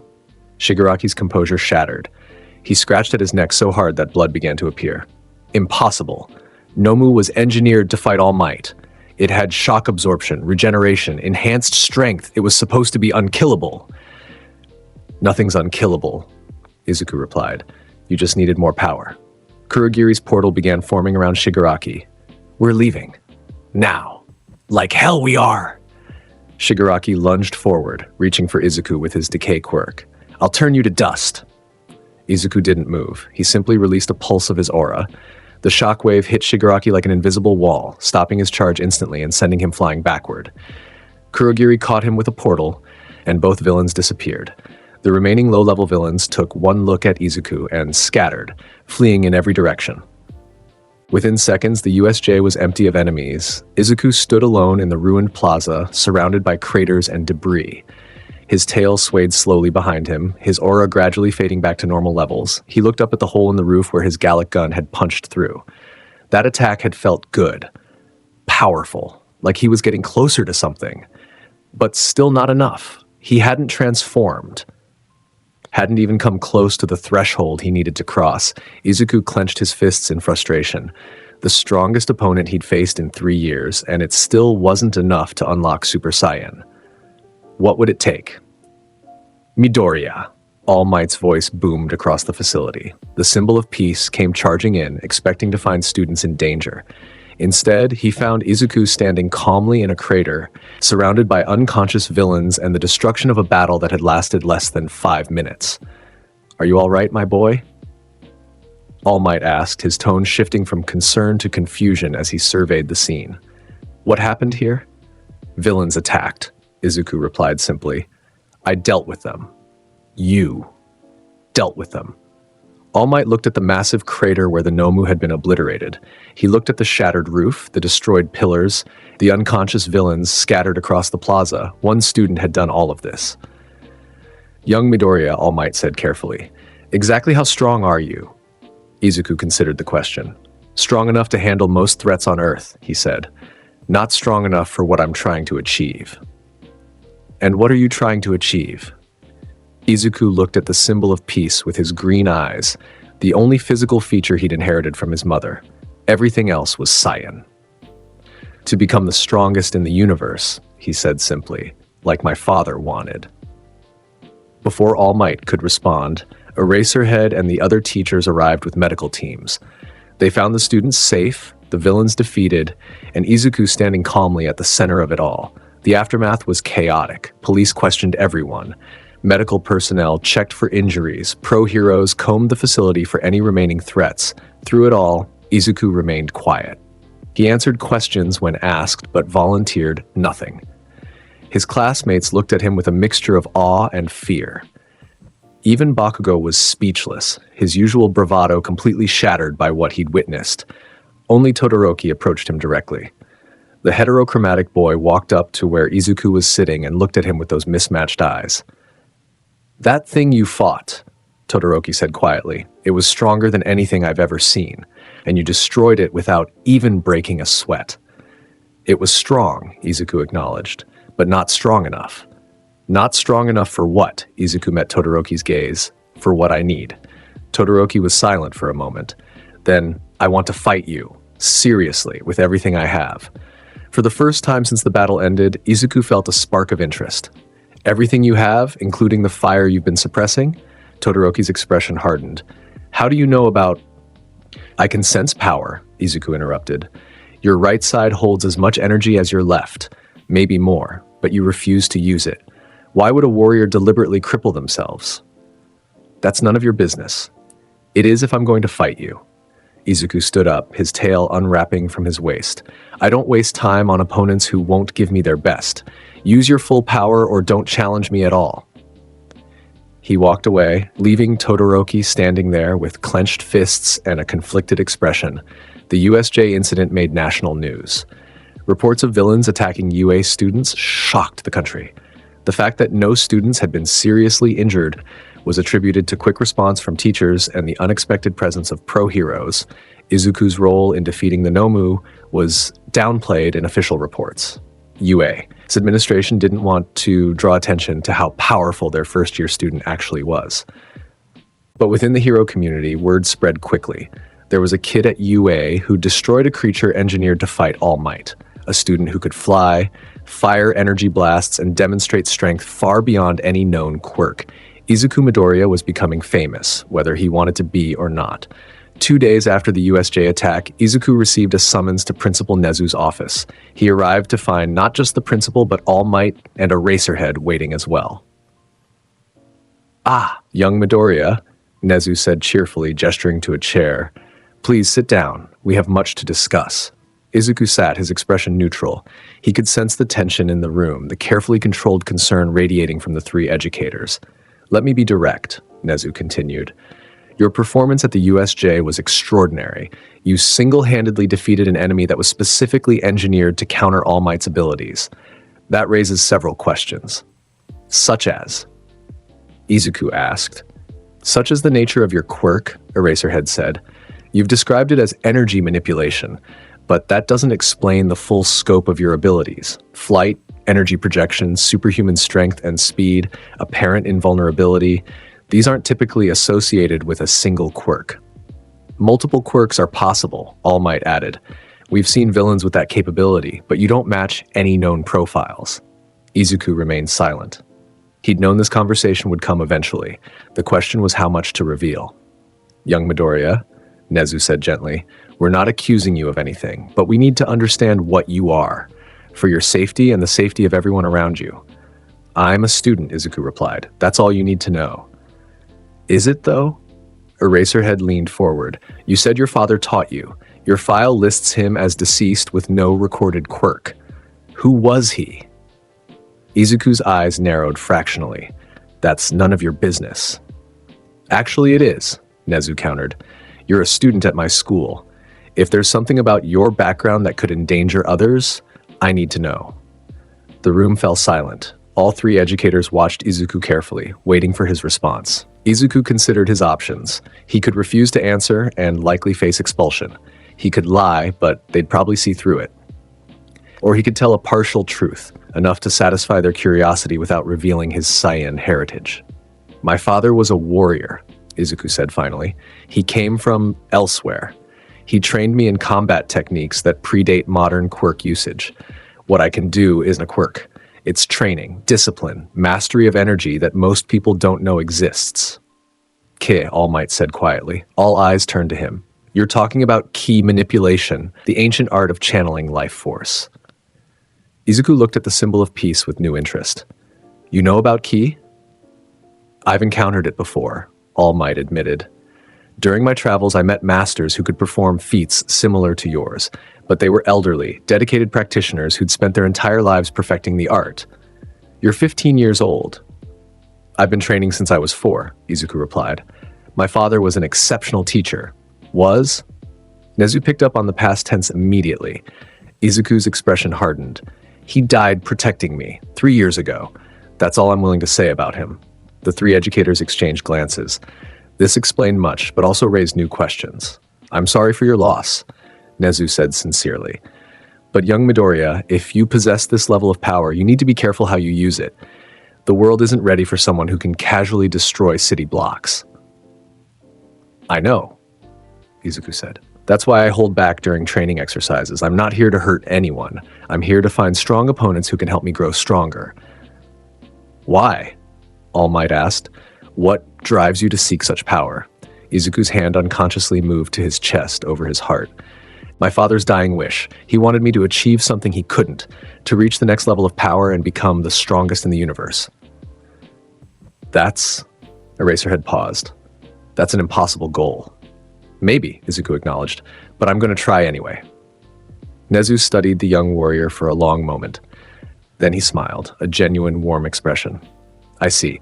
Well, young Midoriya, I can't fault you for ambition. Very well. We'll keep your secret, whatever it truly is, but in exchange, I need you to promise that you'll be careful with your power. UA is a place of learning, not a battlefield. Unless villains attack, Izuku pointed out. Fair point. But during normal operations, please try not to traumatize your classmates with excessive displays of force. Izuku nodded. I can do that.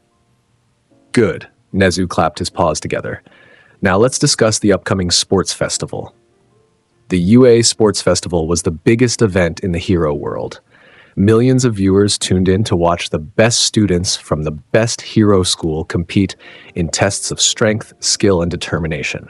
It was where future heroes made their debuts, where pro agencies scouted for new talent, where reputations were forged. For Izuku, it was just another opportunity to fight. The announcement came 1 week after the USJ attack. President Mike delivered the news with his usual enthusiasm, explaining that the sports festival would showcase Class 1A's abilities to the entire world. Students reacted with varying degrees of excitement and nervousness. Some saw it as a chance to prove themselves. Others worried about embarrassing themselves on live television. Izuku felt only mild interest. The festival would have strong opponents, certainly stronger than the entrance exam robots. But would any of them be strong enough to push him to Super Saiyan? Doubtful. Still, it was worth participating. Maybe if he demonstrated enough power, villains even stronger than the Nomu would come looking for him. The week leading up to the festival was intense. Students trained hard, refining their quirks and preparing strategies. Bakugo became even more aggressive in his determination to prove himself. Todoroki withdrew further into himself, training alone and refusing to interact with classmates. Izuku spent the week in the mountains, pushing himself harder than ever. He increased his weights until each step required conscious effort. He practiced his techniques until he could execute them with perfect efficiency. He meditated for hours, trying to sense that golden transformation lurking just beneath the surface of his power. Nothing worked. Super Saiyan remained frustratingly out of reach. On the morning of the festival, Izuku stood in front of his mirror, adjusting his orange gi. His tail was wrapped around his waist, as always. His scouter was charged and ready. Today, the entire world would see what he could do. Inko fussed over him, making sure he had water and energy bars. Be careful out there, Izuku. I know you're strong, but please don't hurt anyone too badly. I'll be careful, Mom, Izuku promised. The walk to UA was longer than usual due to the massive crowds gathering outside the stadium. Fans, reporters, and professional heroes had all come to watch the next generation of heroes compete. Izuku ignored the crowds and made his way to the first-year waiting area. His classmates were already there, most looking nervous. A few looked determined. Bakugo caught sight of him and scowled. Midoriya, don't think I'm going to let you embarrass me again. I'm going to show everyone that I'm stronger than you. You're not, Izuku replied, just as he had during their first encounter. But you're welcome to try. Before Bakugo could explode, literally, Todoroki approached. Midoriya, a word. They stepped away from the group. Todoroki's expression was serious, more intense than Izuku had ever seen it. I've been thinking about what you said, Todoroki began, about using my full power, and I've decided you're right. If I'm going to fight you, I need to stop holding back. Izuku felt a spark of genuine interest. You're going to use your fire? If that's what it takes to beat you. Todoroki's eyes blazed with determination. I don't know what you are or where your power comes from, but I'm going to prove that I can match you without relying on my father's legacy. Your father? Izuku sensed there was more to this story. Endeavor, the number 2 hero. He's obsessed with creating a child who can surpass all might. Todoroki's voice was bitter. I'm the result of his ambition. My fire comes from him, and I refuse to use it because I refuse to be his puppet. Izuku understood pride. He understood the desire to forge one's own path. But deliberately limiting your power out of spite, that was foolish. Your power is your own, Izuku said. It doesn't matter where it came from. What matters is how you use it. Your father didn't give you strength, he just gave you genetics. The strength itself belongs to you. Todoroki looked startled, as if this perspective had never occurred to him. Think about it, Izuku continued. If we fight and you're not using your full power, did you really fight me? Or did you just fight a weaker version of yourself? He walked away, leaving Todoroki standing there with a conflicted expression. The festival began with a massive opening ceremony. All the first-year students marched into the stadium to thunderous applause. The stands were packed with tens of thousands of spectators. Cameras captured everything for the millions watching at home. Present Mike served as announcer, his voice booming across the stadium. Welcome to the UA Sports Festival, the biggest hero event in Japan. Let's give it up for our first-year students. The crowd roared. Izuku scanned the stadium with his scouter, noting the power levels of various pro heroes in attendance. Most registered below 1,000. Even Endeavor, sitting in a VIP box with flames crackling around his shoulders, only measured around 1,500, weak. All of them were weak compared to the battles his father had fought. Weak compared to what Izuku was striving to become. A student named Bakugo was chosen to give the opening speech as the highest scorer in the entrance exam. Technically second highest, but Izuku had broken so many records that they didn't know where to rank him. Bakugo marched up to the podium and declared, "I'm going to win." The crowd booed. Izuku's classmates looked mortified. Izuku just shook his head. Bakugo's confidence wasn't backed by sufficient strength. He was going to learn a painful lesson today. The first event was announced, an obstacle race. All first-year students would race through a 4-kilometer course filled with various hazards. The top 42 students would advance to the next round. Begin! Present Mike shouted. The students surged forward, rushing through the narrow tunnel that served as the starting gate. Bodies pressed together as hundreds of teenagers tried to squeeze through the bottlenecks simultaneously. Izuku simply launched himself into the air and flew over the entire crowd. The reaction was immediate. Students stared upward in shock. The crowd gasped. Cameras zoomed in on the boy in the orange GI soaring overhead. "Is that allowed?" Present Mike shouted into his microphone. "There are no rules against flight," Eraserheads flamed through the speakers. "He's not breaking any regulations." Izuku ignored the commotion below and accelerated, his aura flaring as he shot forward at supersonic speed. The obstacle course was designed with various challenges: robot sentries, a maze of ice pillars, a minefield. Izuku flew over all of it. He crossed the finish line in approximately 15 seconds, landing just as the timer displayed his completion time. Behind him, the other students were still struggling with the robot sentries at the course's first checkpoint. Present Mike's voice was strangled with disbelief. Midoriya Izuku from Class 1A completes the obstacle race in 15 seconds. That's not even physically possible. Apparently it is, Eraserhead commented dryly. The crowd erupted in a mixture of cheers and confused shouting. This wasn't how the sports festival usually went. Students were supposed to struggle to demonstrate their unique quirks overcoming obstacles, not just fly over everything and finish before the competition even started. Izuku found a spot to sit and watch the other students complete the race. It took nearly 10 minutes for the second-place finisher, Todoroki, to arrive. Having frozen the robots and created ice paths through the minefield, Bakugo came in third, using explosions to blast through obstacles. Ida was fourth, his engines carrying him at high speed through the course. Eventually, all students completed the race. The top 42 were announced and moved on to the next event, the cavalry battle. Present Mike explained the rules. Students would form teams of 4, with one person acting as the rider. Each team would have a point value based on their placement in the obstacle race. The goal was to steal headbands from other teams while protecting your own. The rider from first place, Izuku, would be worth 10 million points. Every student in the stadium turned to look at him. Izuku could feel the hunger in their gazes, the desire to take down the strongest competitor and claim victory. Good. Let them try. Students scrambled to form teams. Most avoided Izuku entirely, recognizing that joining him would make them targets.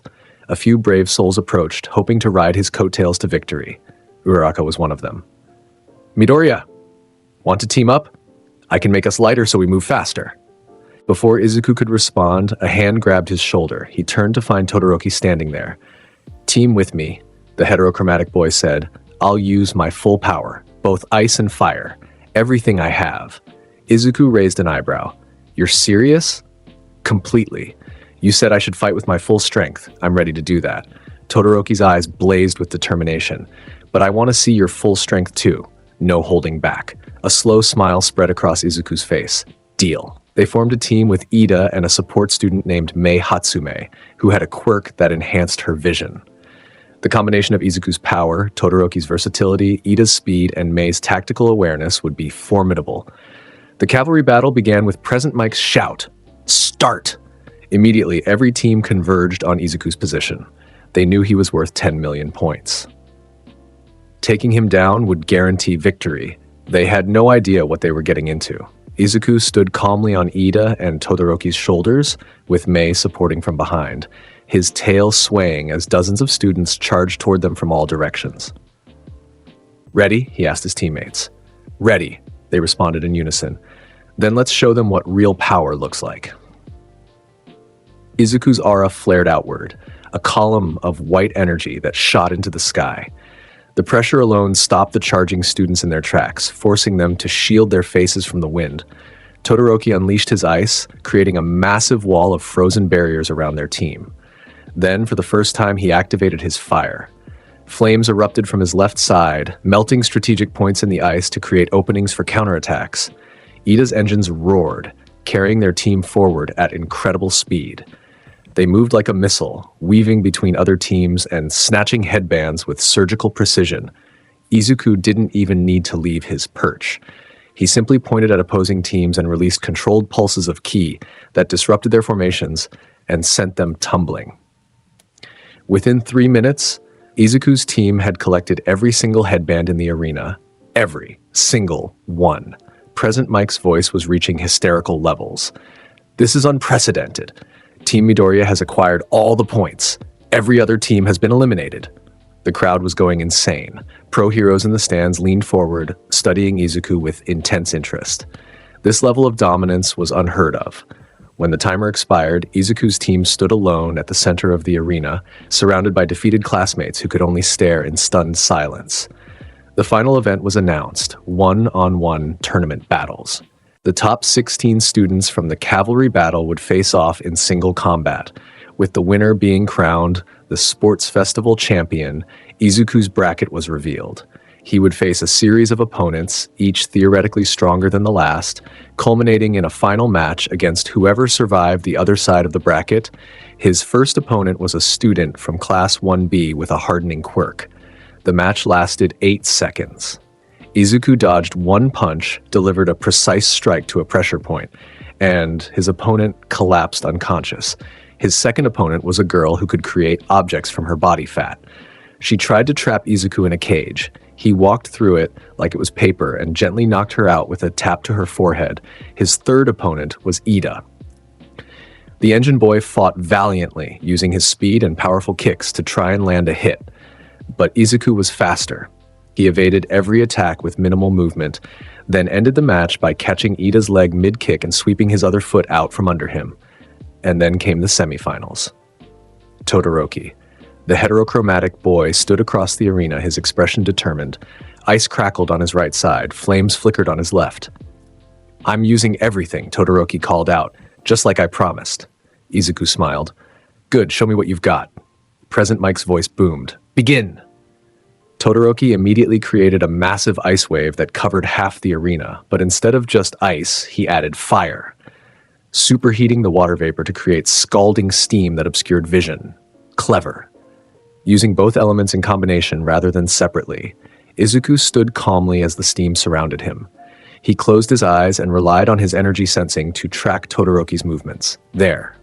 Moving to the left, preparing a pincer attack with ice and fire simultaneously, Izuku raised one hand and released a controlled burst of ki. The shockwave dispersed the steam instantly, revealing Todoroki mid-attack. The heterochromatic boy didn't hesitate. He unleashed both elements at once, ice shooting from his right side, flames erupting from his left, both converging on Izuku in a devastating combination attack. Izuku's aura flared. He thrust both hands forward and created a barrier of pure energy. Todoroki's attacks hit the barrier and dissipated harmlessly.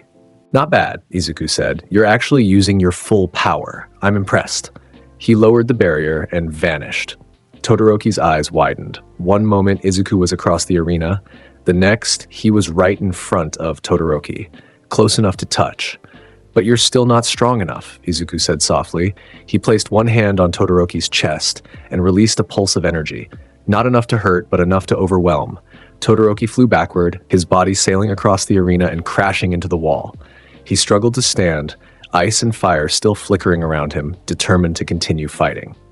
"Stay down," Izuku advised.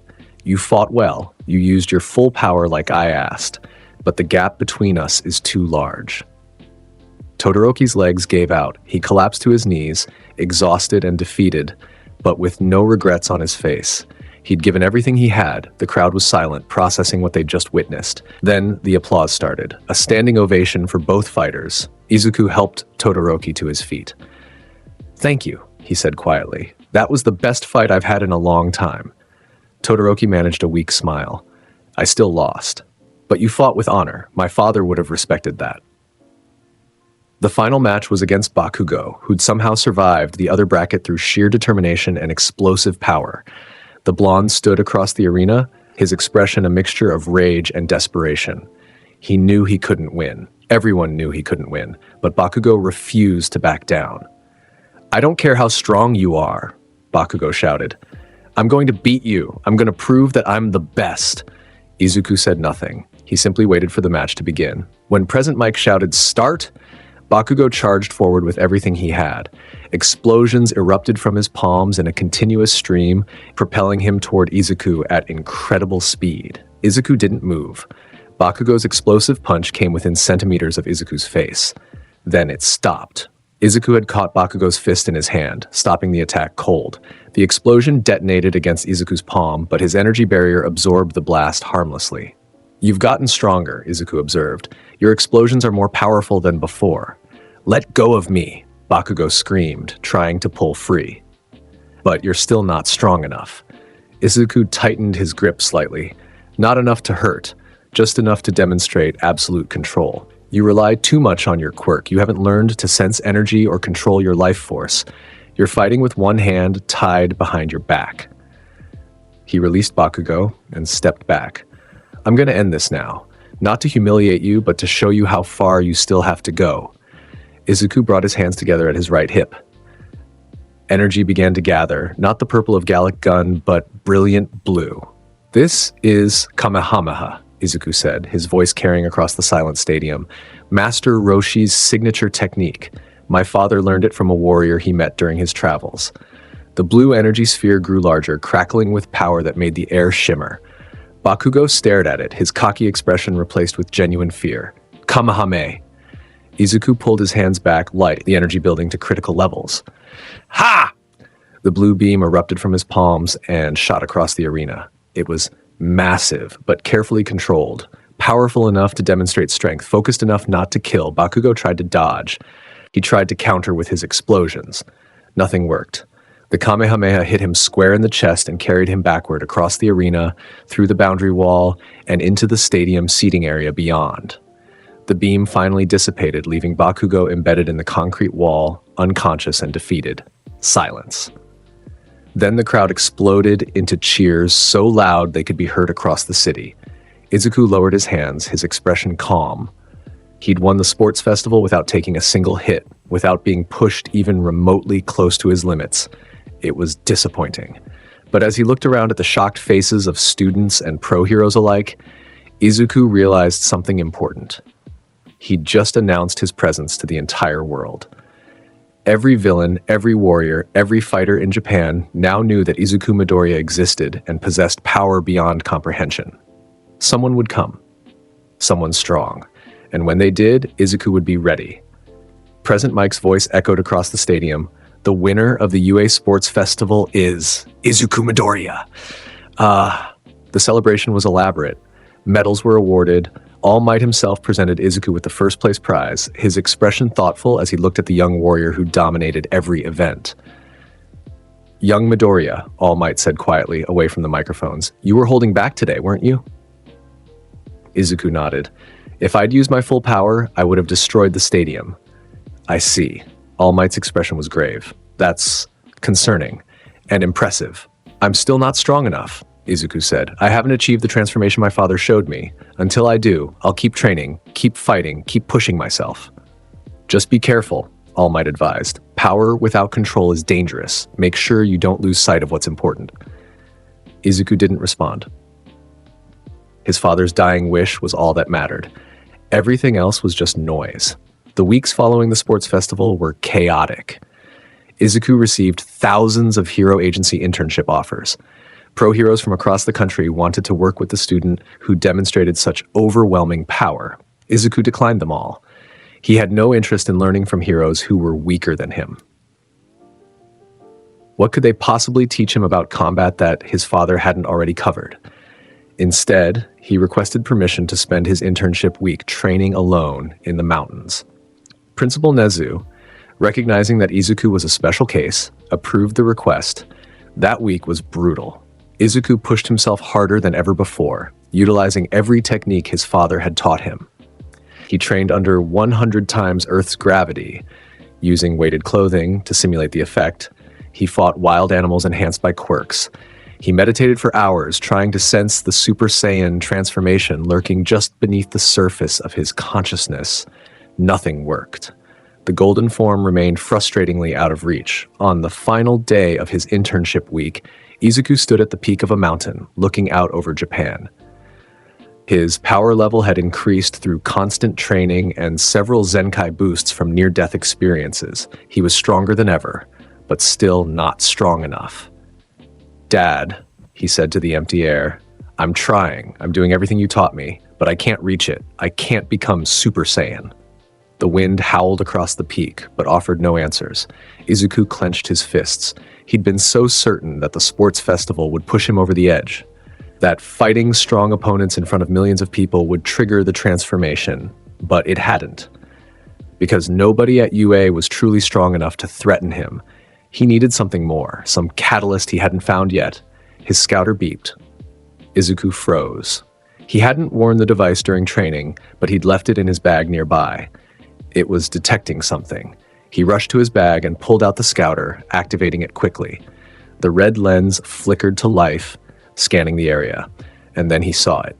2 massive energy signatures entering Earth's atmosphere. Each one registered higher than anything Izuku had ever encountered. Higher than the Nomu, higher than his father had been. These weren't humans with quirks. These were warriors, real warriors, and they were heading straight for Japan. Izuku's heart began to race. His tail lashed excitedly behind him. This was it. This was what he'd been waiting for. The scouter provided more data. 2 Saiyan attack pods. The same type his father had used to reach Earth all those years ago. 2 Saiyans were coming to Earth, and based on their power levels, they were coming for blood. Izuku looked down at the scouter's readings one more time. Power level, 8,000, first Saiyan. Power level, 12,000, second Saiyan. Both were stronger than the assassins who'd killed his father. Both were strong enough to push Izuku to his absolute limits, maybe even strong enough to trigger Super Saiyan. Izuku smiled, a genuine expression of joy that hadn't crossed his face since the USJ attack. Finally, after 3 years of waiting, of training, of fighting weak opponents and holding back his power, finally, he would face warriors worthy of the name. He activated his phone and sent a simple message to his mother. Don't worry about me. Something important just came up. I'll be home when I can. Then he crushed the phone in his hand. He wouldn't need it where he was going. Izuku launched himself into the air, his aura blazing white around his body. He shot toward the location where the scouter predicted the pods would land, somewhere in the eastern mountains, away from populated areas. As he flew, Izuku couldn't stop smiling. His Saiyan blood was singing with anticipation. Every cell in his body was preparing for battle. This was what he'd been born for. This was his purpose. 2 Saiyans were coming to Earth, and Izuku Midoriya would be waiting to greet them. The pods hit like meteors, creating massive craters in the mountainside. Izuku watched from a safe distance as the spherical vessels cooled, their hatches beginning to open with hydraulic hisses. 2 figures emerged. The first was tall and lean, with wild black hair that stood straight up. He wore Saiyan armor, chest plate, shoulder guards, boots. His eyes were cold and calculating as he surveyed his surroundings. The second was shorter but more muscular, with a receding hairline and a permanent scowl. He also wore Saiyan armor, though his was more battle-worn and scarred. Both had tails wrapped around their waists. Both radiated power that made the air shimmer. The taller Saiyan activated a scouter similar to Izuku's. His eyes widened fractionally as he read the power level approaching them. Well, he said, his voice smooth and dangerous. Someone's coming to greet us. Power level around 8,000. Not bad for this backwater planet. Could it be Taro? The shorter Saiyan growled. The traitor who abandoned the Saiyan race? Taro's dead, the tall one replied. We confirmed that when we intercepted the distress signal 3 years ago. This must be someone else. Izuku landed 50 meters from the 2 warriors. He studied them carefully, his senses drinking in every detail of their power. The tall one was dangerous, precise, controlled. His power level was exactly 8,000, but Izuku sensed there was more lurking beneath the surface. The short one was a brawler, brutal, aggressive, 12,000 power level, and all of it channeled into raw physical force. Who are you? Izuku called out. The tall Saiyan smiled. My name is Vegeta. This is Nappa. We're here looking for something that belonged to a traitor named Taro. Izuku's eyes narrowed. My father. Both Saiyan's expressions sharpened. Vegeta's scouter focused on Izuku, reading his energy signature more carefully. Interesting, Vegeta purred. The traitor had a son, a hybrid if my readings are correct. Half Saiyan, half human. Disgusting, Nappa spat. Mixing Saiyan blood with these weaklings, Taro dishonored our entire race. Izuku's aura began to pulse. Estarat, my father was a warrior. He fought and died with honor. Don't you dare insult his memory. Vegeta laughed. Spirit, I like that. Tell me, boy, do you know why we're here? I don't care why you're here, Izuku replied. All that matters is that you're strong, stronger than anyone I've fought in years. Nappa cracked his knuckles. You want to fight us? A hybrid child against 2 elite Saiyan warriors? You'll be dead in seconds. Maybe, Izuku said, his smile growing wider. Or maybe I'll surprise you. His aura exploded outward, white energy roaring around his body like flames. The ground beneath his feet cracked and crumbled. Mountains in the distance trembled. Vegeta's scouter beeped frantically as it registered the spike in power. His level just jumped to 10,000. Impossible. I've been holding back, Izuku said, his voice calm despite the tremendous energy radiating from his body. I always hold back, but not today.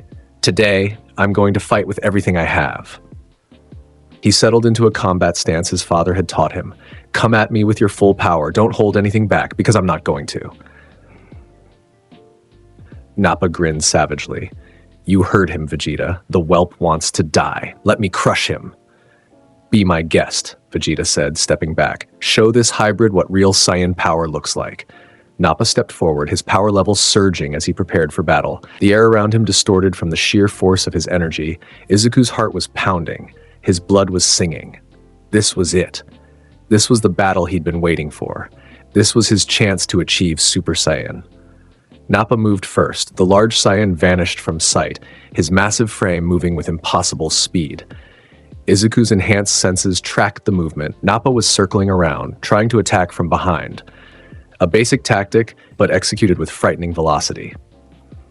Izuku spun and raised his arms just as Nappa's fist crashed into his guard. The impact created a shockwave that flattened trees for 100 meters in every direction. The ground beneath Izuku's feet shattered, forming a crater that spread outward in concentric circles, but Izuku held his position.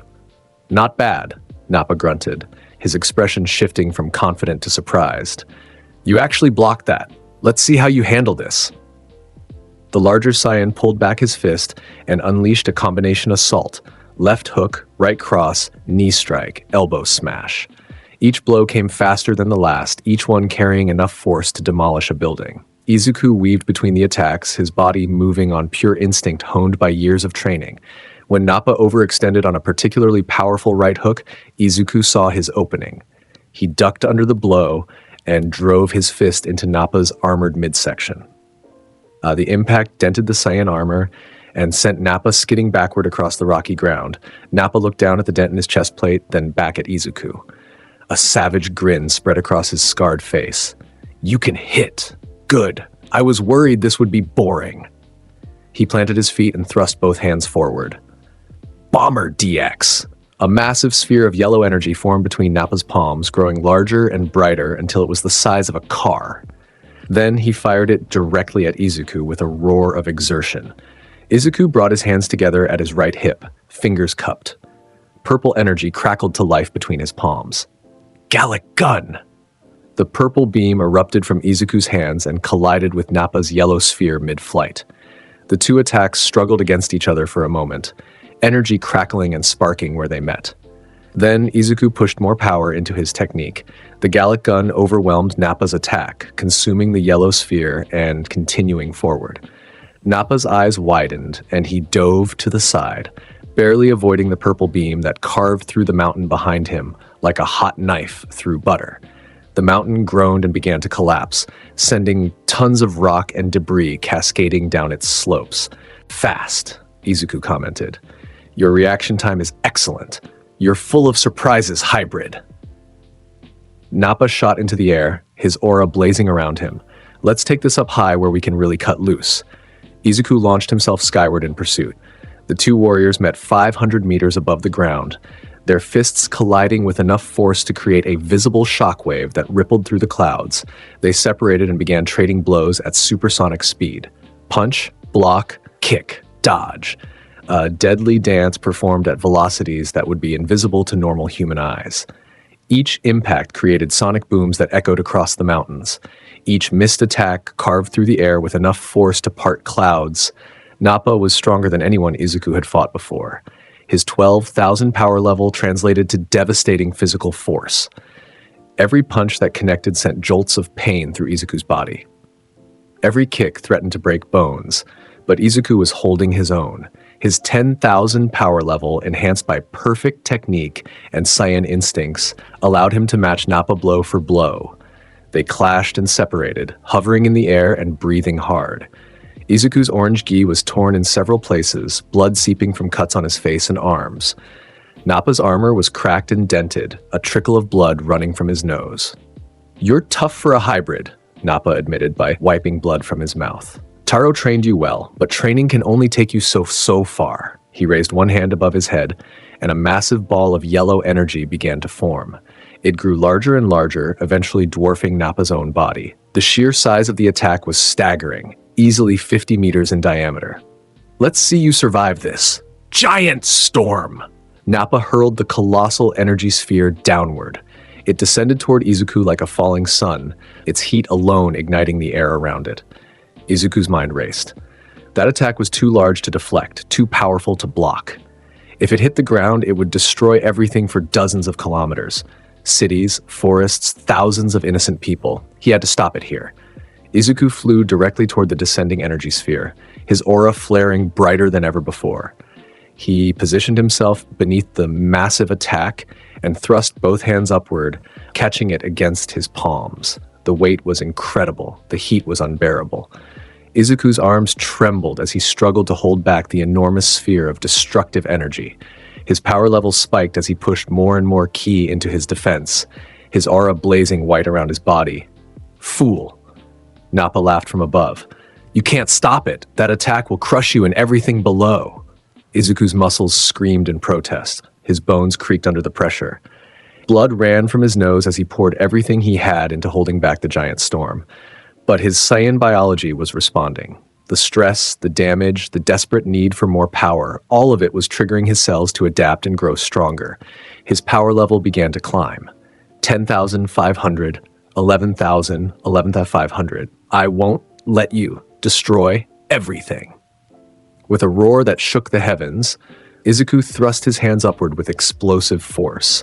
The giant storm stopped descending. For a moment, it hung suspended in midair. Then it began to rise, pushed back by Izuku's overwhelming surge of power. Nappa's confident grin faltered. What? Impossible! Izuku's power level hit 12,000 and kept climbing.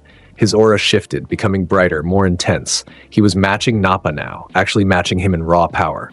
Back at you! Izuku redirected the giant storm, hurling it upward with tremendous force.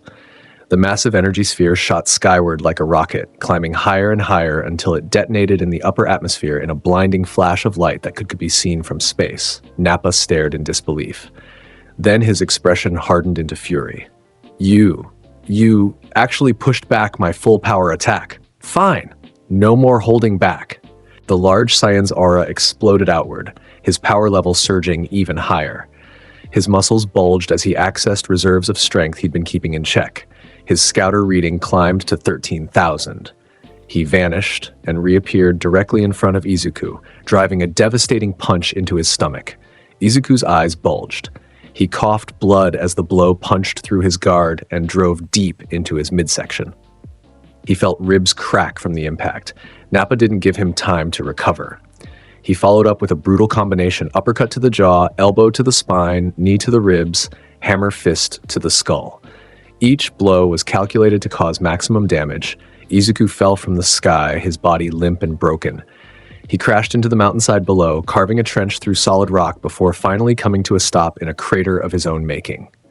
Pain. Overwhelming. All-consuming pain. Izuku's entire body felt like it was on fire. Multiple broken ribs, fractured jaw, internal bleeding. His vision swam in and out of focus, but even through the pain, he could feel it. The Zenkai boost activating. His cells were already beginning to heal, and with that healing came increased strength. His power level was climbing again. 12,500, 13,000.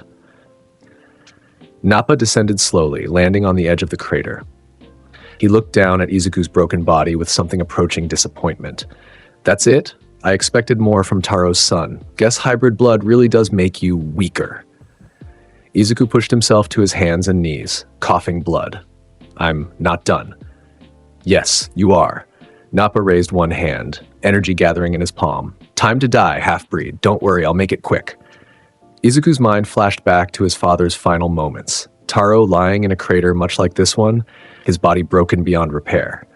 His final words: master that form. Go beyond it. Become the strongest in the universe. No, Izuku couldn't die here. Not before achieving what his father had died trying to accomplish. He forced himself to his feet, swaying unsteadily. His power level hit 13,500 and kept rising. The injuries were severe, but his Saiyan biology was working overtime to compensate. Still standing? Nappa seemed genuinely impressed. You've got spirit, but it won't save you. He fired his energy blast. Izuku crossed his arms in front of his face and took the hit head-on. The explosion consumed him, smoke and debris filling the crater. When it cleared, Izuku stood in the center of the devastation, his gi shredded and his body covered in burns and cuts, but he was still standing, and he was smiling. My father taught me something, Izuku said, his voice rough but steady. Saiyans grow stronger through battle. Every time we're pushed to the brink of death and survive, we come back more powerful than before. He straightened up, his injuries already beginning to heal. His power level hit 14,000. You've pushed me to my limit, and now I'm stronger for it. Nappa's expression shifted from confidence to concern. His scouter was picking up the spike in Izuku's energy. Your power level? It's increasing. How? Zenkai boost, Izuku replied. The more you hurt me, the stronger I become. That's the nature of Saiyan biology. He brought his hands together in front of his face, fingers spread. Let me show you a technique my father learned during his travels. Special beam cannon. A spiral of yellow energy began to form at Izuku's fingertips, spinning faster and faster. The air around him crackled with electricity as the attack charged. This was Piccolo's signature move, adapted and mastered by Taro and passed down to his son. Makenko Sappo. The beam erupted from Izuku's fingers, a tight spiral of devastating energy that drilled through the air with a high-pitched whine. It was incredibly fast, incredibly focused, designed to pierce through any defense. Nappa barely had time to raise his arms before the special beam cannon struck. The spiral energy drilled into his crossed forearms, spinning with such force that it began to bore through his Saiyan armor. Nappa roared in pain and pushed back, his own aura flaring as he tried to deflect the attack. But the special beam cannon was relentless, continuing to drill and push, forcing Nappa backward across the crater. Finally, the technique dissipated. Nappa lowered his arms to reveal deep gouges in his armor and bleeding wounds on his forearms. He looked at the damage with genuine shock. That technique, it actually hurt me. It was designed to kill someone much stronger than you, Izuku replied. He was breathing hard, the special beam cannon having drained significant energy, but his power level was still climbing, 14,500 now, approaching Nappa's enhanced level. The large Saiyan's expression darkened. I've had enough of this. Time to finish you for real. He shot forward with explosive speed, closing the distance in an instant. But this time, Izuku was ready. His enhanced power level allowed him to track Nappa's movement. He sidestepped the charge and drove his elbow into Nappa's spine as the larger Saiyan flew past. Nappa grunted in pain and spun, lashing out with a wild backhand. Izuku ducked under it and delivered a devastating uppercut to Nappa's jaw. The blow snapped the larger Saiyan's head back and sent him flying upward. Izuku pursued, appearing above Nappa in midair. He clasped his hands together and brought them down in a hammer fist strike that sent Nappa plummeting back to the ground. The larger Saiyan crashed into the rocky terrain with enough force to create another crater. Izuku descended slowly, his aura pulsing around him. His power level had reached 15,000, higher than Nappa's enhanced state. The Zenkai boost from his injuries had pushed him past the larger Saiyan's strength. Nappa climbed out of the crater, blood running from multiple wounds. His armor was cracked and falling apart. One of his eyes was swollen shut, but he was grinning, a manic, desperate expression. You're stronger than I thought, Hybrid, but I've got one more trick. He looked up at the sky, at the sun hanging above them. See that? That's all I need. Vegeta, get out of the area. I'm going to use the power ball. From his position on the sidelines, Vegeta's eyes widened. You fool, if you transform here, you'll be completely out of control. I don't care. Nappa thrust his hand toward the sky and began channeling energy. I'm not losing to a half-breed brat. A sphere of concentrated light began to form above Nappa's upraised palm. It grew brighter and brighter, eventually becoming as brilliant as a small sun. The Power Ball, an artificial moon that could trigger the Saiyan transformation into the great ape form. Izuku's eyes narrowed. He knew about this technique. His father had explained it, had warned him about the dangers of looking at a full moon or its artificial equivalent. If Nappa transformed into a great ape, his power level would increase tenfold, from 13,000 to 130,000. That would be beyond anything Izuku could currently handle. He had to stop the transformation. Izuku brought his hand to his forehead, 2 fingers extended. This was one of his father's techniques, learned from a warrior named Goku. Instant transmission would allow him to teleport short distances by locking onto energy signatures. But Izuku didn't have time to fully master the technique. Instead, he used a crude version, pure speed enhanced by maximum power output. He moved so fast that he seemed to teleport, appearing directly in front of Nappa in an instant. Destructo Disc! A razor-thin disc of yellow energy formed in Izuku's hand, spinning at incredible velocity. This was Krillin's signature technique, an attack that could cut through almost anything regardless of power level. Izuku hurled the Kienzan directly at Nappa's upraised arm. The disc struck true. It sliced clean through Nappa's wrist, severing his hand at the joint. The power ball, losing its creator's focus, flickered and began to dissipate. Nappa screamed in agony, clutching the stump where his hand had been. Blood sprayed from the wound, painting the rocky ground red. "My hand! You cut off my hand!" Izuku felt no pity. This was battle, this was survival, and Nappa had just tried to use a technique that would have allowed him to slaughter everyone in the surrounding area. "You forced my hand," Izuku said coldly. "You were going to transform and kill thousands of innocent people. I couldn't allow that." Nappa's remaining hand clenched into a fist. His aura blazed with rage and pain. "I'll kill you. I'll rip you apart." He charged forward despite his injury, propelled by pure fury. His attacks were wild now, uncoordinated, driven by pain and desperation rather than skill. Izuku weaved through the assault, his superior power level making it easy to predict and avoid Nappa's movements. When the larger Saiyan overextended on a particularly wild haymaker, Izuku struck. He drove his fist into Nappa's solar plexus with devastating force. The blow folded Nappa in half, driving all the air from his lungs. Before Nappa could recover, Izuku followed up with a spinning kick to the head that sent the larger Saiyan crashing to the ground. Nappa tried to rise, but his body wasn't responding anymore.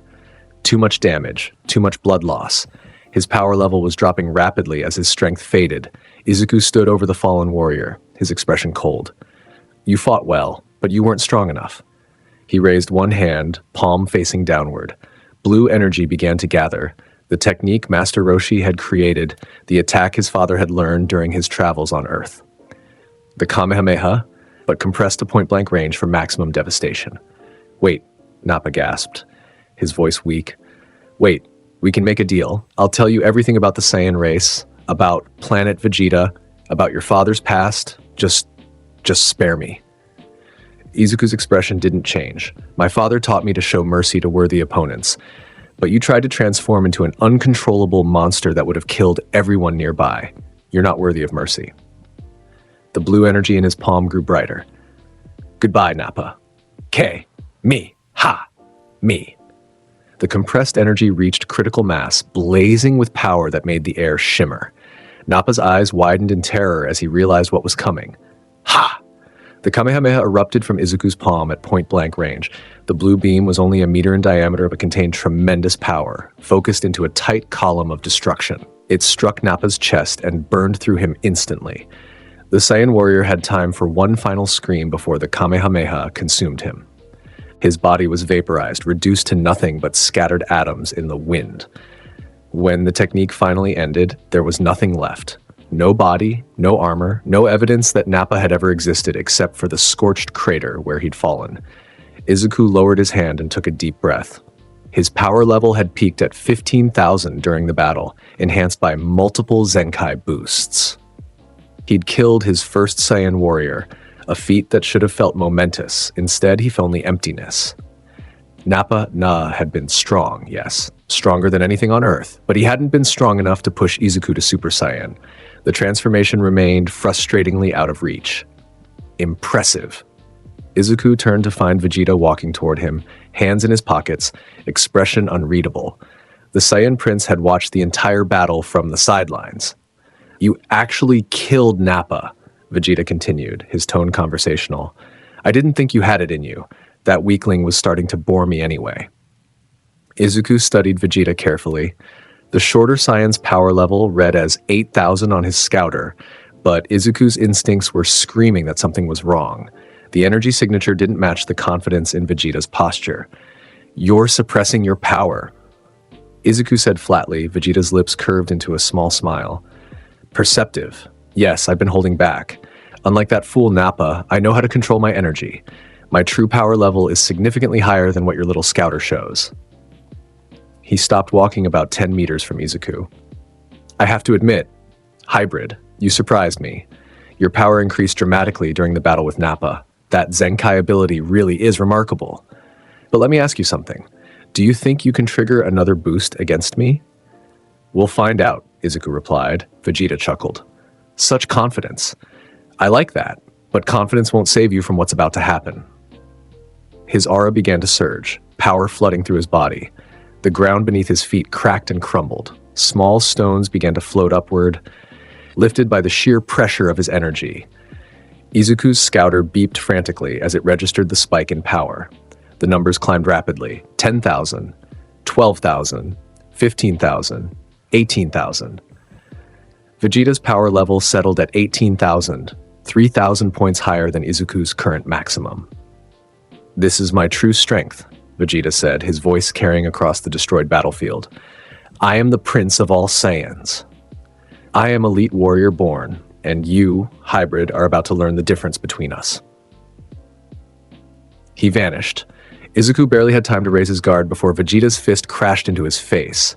The blow was devastating, carrying far more force than anything Nappa had managed. Izuku's head snapped back, blood spraying from his nose. Before he could recover, Vegeta appeared behind him and drove a knee into his spine. Izuku gasped in pain as he felt vertebrae crack. Then Vegeta was above him, delivering a hammer fist strike that sent Izuku plummeting toward the ground. Izuku crashed into the rocky terrain with tremendous force, creating yet another crater. He tried to rise, but Vegeta was already there, standing on his back and pressing him down with one boot. Stay down, Vegeta commanded. Let me explain something to you, boy. Power level isn't everything. Nappa was strong, yes, but he was a brute. No finesse, no technique, just raw strength. I, on the other hand, am a warrior in the truest sense. I've trained since birth to be the perfect fighter.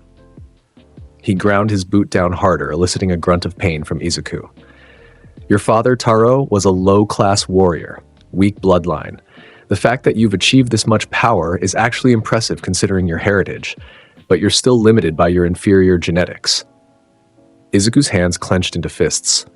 Rage was building inside him, not just at Vegeta's words, but at his own weakness. He'd thought he was ready. He'd thought killing Nappa proved he could handle any Saiyan. But Vegeta was operating on a completely different level. The Saiyan Prince removed his boot from Izuku's back and stepped away. Get up. I want you at your best when I break you. Izuku pushed himself to his feet, his body screaming in protest. His spine was damaged, his ribs were cracked, and blood was running from multiple wounds. But his Zenkai boost was already activating, trying to repair the damage and increase his strength. His power level climbed 15,500. 16,000. Vegeta watched with interest. There it is, the famous Zenkai ability. Your power is increasing to compensate for the damage. Fascinating. Let's see how high it can go. He attacked again, this time with a calculated combination assault. Precise strikes to vital points, carefully measured to cause maximum pain without killing instantly. Vegeta was toying with him, deliberately inflicting damage to trigger more Zenkai boosts. Izuku tried to fight back, but the gap in power was too significant. His punches were blocked or dodged. His kicks were countered. Even his ki blasts were swatted aside like annoying insects. Vegeta delivered a devastating palm strike to Izuku's chest that sent him flying backward. Izuku crashed through a rock formation, tumbled across the ground, and finally came to rest against a boulder. His power level was at 16,500 now, still climbing, but it wasn't enough. Vegeta was too strong, too fast, too skilled. Come now, Vegeta called out mockingly. Is that all you've got? Nappa lasted longer than this. Izuku spat blood and forced himself upright. His vision was swimming, his body barely responding. But he couldn't give up.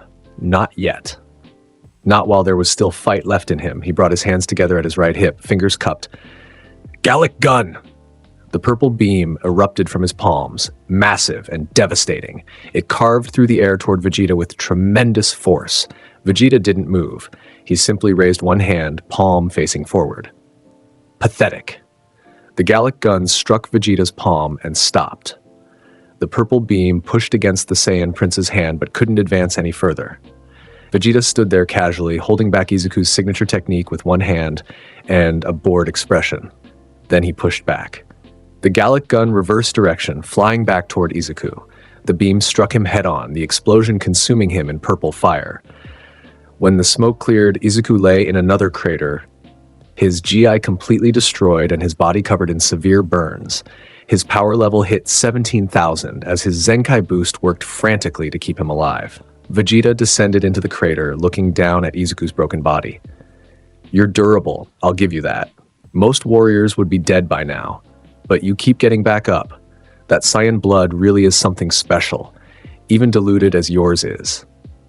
He crouched down beside Izuku. "Let me tell you about your father, since you seem so interested in his legacy. Taro was a low-class warrior, power level around 5,000 when he was sent to Earth. He was supposed to conquer this planet, but instead he went soft, fell in love with a human woman, had a child, became weak." Vegeta's voice dripped with contempt. "When we heard he'd achieved Super Saiyan, we didn't believe it. A low-class warrior achieving the legendary transformation? Impossible. But the reports were confirmed. He'd done it, probably through some desperate emotional outburst. That's usually how it happens with low-class Saiyans." He stood up and looked down at Izuku. "And now here you are, his half-breed son, trying to follow in his footsteps, trying to achieve the transformation that killed him. Do you really think you have what it takes?" Izuku's hand twitched. His power level was at 17,500 now, still not enough. He needed more. He needed to push past his limits. Vegeta stomped on Izuku's chest, pinning him to the ground. "The answer is no, you don't have what it takes. You're too weak, too human, too soft." He raised his hand, energy gathering in his palm. "But don't feel bad, most Saiyans never achieve Super Saiyan. It's a transformation reserved for the elite, the chosen few. Warriors like me." His energy sphere grew brighter. "Time to die, Hybrid. Say hello to your failure of a father for me." Izuku stared up at that gathering energy and felt something inside him crack. Not his body, his spirit. The weight of everything he'd been carrying for 3 years suddenly became unbearable. His father's death. The years of solitary training, the desperate search for strong opponents, the constant feeling of not being enough, of not being strong enough to fulfill his father's dying wish, all of it came crashing down at once. He'd failed. He couldn't achieve Super Saiyan. He couldn't avenge his father. He couldn't become the strongest in the universe. He was going to die here. Just another failed warrior, and his father's sacrifice would have been for nothing. "No." The word escaped Izuku's lips as barely a whisper. "What was that?" Vegeta leaned down, mocking. "Last words? Make them good." "No," Izuku repeated, louder this time. His fist clenched. "I won't fail him." Vegeta rolled his eyes. "How touching. Die with dignity, Hybrid." He prepared to fire the energy blast, and something inside Izuku broke. Not broke. Shattered. A barrier he hadn't even known existed suddenly crumbled, releasing something that had been locked away in the depths of his being. Raw, primal power that had been waiting for this exact moment. The moment when he had nothing left to lose. The moment when rage and desperation and grief all combined into a perfect storm. Izuku's eyes flashed teal. "I said no." His aura exploded outward with such tremendous force that it blasted Vegeta backward. The Saiyan Prince tumbled through the air, his confident expression replaced with shock. Izuku rose to his feet, his body moving on pure instinct. Pain was irrelevant now. Injuries were meaningless. All that mattered was the power flooding through his veins. More power than he'd ever felt before. More power than he'd dreamed possible. His power level began to spike. Vegeta's scouter started beeping frantically. 20,000. 30,000. 40,000. What? Vegeta stared at the readings in disbelief. His power is increasing exponentially. How is this possible? Izuku's hair began to stand on end, defying gravity. His aura shifted from white to golden, crackling with electrical energy. The ground beneath his feet disintegrated from the sheer pressure of his power. 50,000. 100,000. 200,000. No, Vegeta's voice was barely a whisper. It can't be. He can't be. The transformation completed in a blinding flash of light. When the light faded, Izuku stood transformed. His hair was completely golden, standing straight up in wild spikes. His eyes had shifted from green to teal, glowing with inhuman intensity. His aura was a raging inferno of golden energy that seemed to extend into infinity. Vegeta's scouter exploded, unable to handle the massive power reading. But Vegeta didn't need a scouter. He could feel it, the tremendous power radiating from Izuku's transformed body. This was beyond anything he'd imagined, beyond anything he'd prepared for. Super Saiyan, Vegeta breathed. The legendary transformation, he actually achieved it. Izuku looked at his hands, at the golden aura blazing around them. He felt the power coursing through his body, 50 times stronger than his base form. His power level had reached 400,000, higher than anything on Earth, higher than most warriors in the galaxy. But something was wrong. His mind felt clouded, filled with rage that seemed to have no source. Every instinct was screaming at him to destroy, to fight, to kill everything in his path. This was the berserker state his father had warned him about. The Super Saiyan transformation, when first achieved, was accompanied by an overwhelming rage that could consume the user's consciousness. Izuku's teal eyes fixed on Vegeta. Through the haze of anger, one thought remained crystal clear. This warrior had hurt him, had mocked his father, had tried to kill him. This warrior needed to die. Now wait. Vegeta raised his hands in a placating gesture, backing away slowly. Let's talk about this. We're both Saiyans. We should be working together, not fighting each other. With your power and my tactical genius, we could. Izuku vanished. One moment he was standing in the crater. The next he was directly in front of Vegeta, moving so fast that he seemed to teleport. His fist drove into Vegeta's stomach with devastating force. The impact created a shockwave that flattened everything for a kilometer in every direction. Vegeta's eyes bulged as the blow punched through his guard and buried itself deep in his midsection. Blood erupted from his mouth as several internal organs ruptured simultaneously. Before Vegeta could even register the pain, Izuku's other fist crashed into his face. The Saiyan Prince's nose shattered, his jaw cracked, and teeth flew from his mouth as his head snapped back. Izuku grabbed Vegeta by the ankle and swung him like a club, slamming him into the ground repeatedly. Once, twice, 3 times, each impact created a crater larger than the last. On the 4th swing, Izuku released Vegeta, sending him flying across the battlefield. Vegeta crashed through 3 mountains before finally coming to a stop, his body broken and bleeding. But Izuku wasn't done. He appeared above Vegeta in midair, moving faster than the injured Saiyan could track. His hands clasped together above his head, golden energy crackling between them. He brought his hands down in a hammer fist strike that drove Vegeta into the ground like a nail. The impact created a crater 500 meters wide, sending chunks of rock flying into the sky. Vegeta lay at the center of the devastation, coughing blood. His armor was shattered, his body was broken. His power level, which had seemed so impressive minutes ago, was now pathetically inadequate compared to Super Saiyan Izuku. This can't be happening, Vegeta gasped. I'm the Prince of all Saiyans. I'm supposed to be the one who achieves Super Saiyan first, not some low-class hybrid. Izuku descended slowly, his golden aura pulsing with barely contained rage. He wasn't fully conscious anymore. The berserker state had taken over completely. All that remained was raw instinct and the overwhelming need to destroy his enemy. Vegeta tried to rise, tried to muster his remaining strength for one final attack.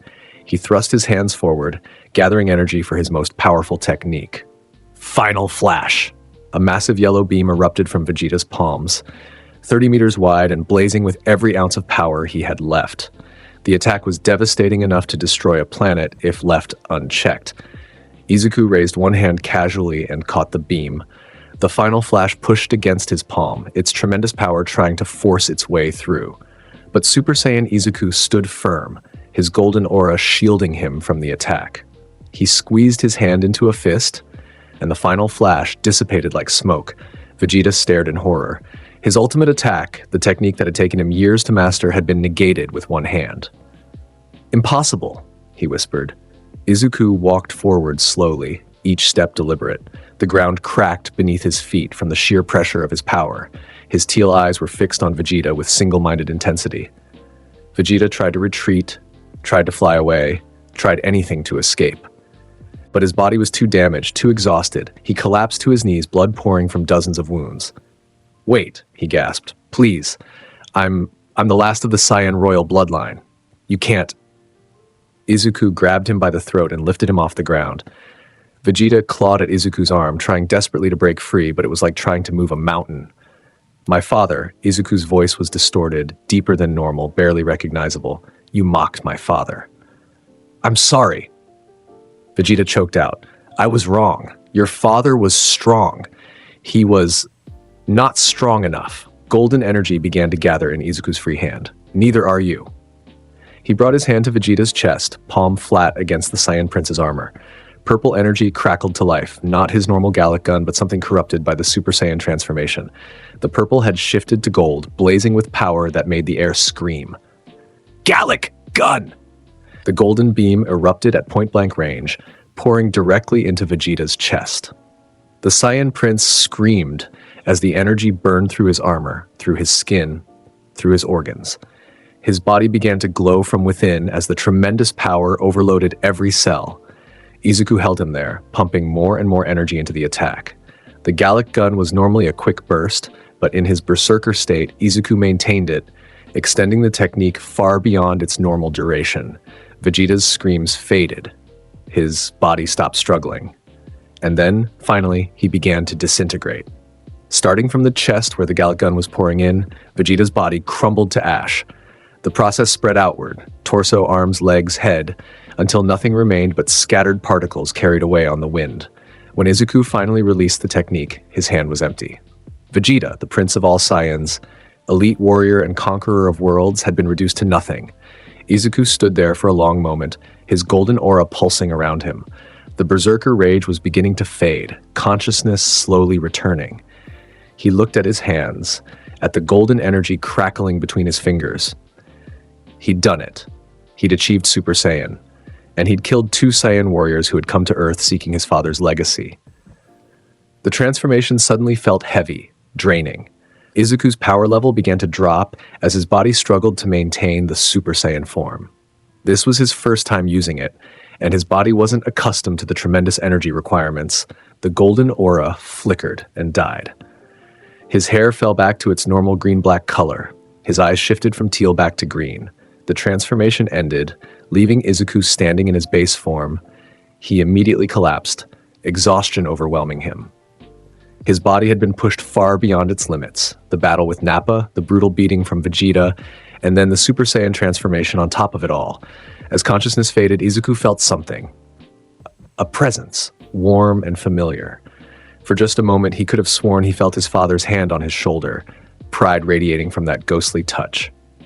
I did it, Dad, Izuku whispered before darkness claimed him. I achieved Super Saiyan. Then he knew nothing. Izuku woke to the sound of wind whistling through destroyed rock formations. He opened his eyes slowly, his body protesting every movement.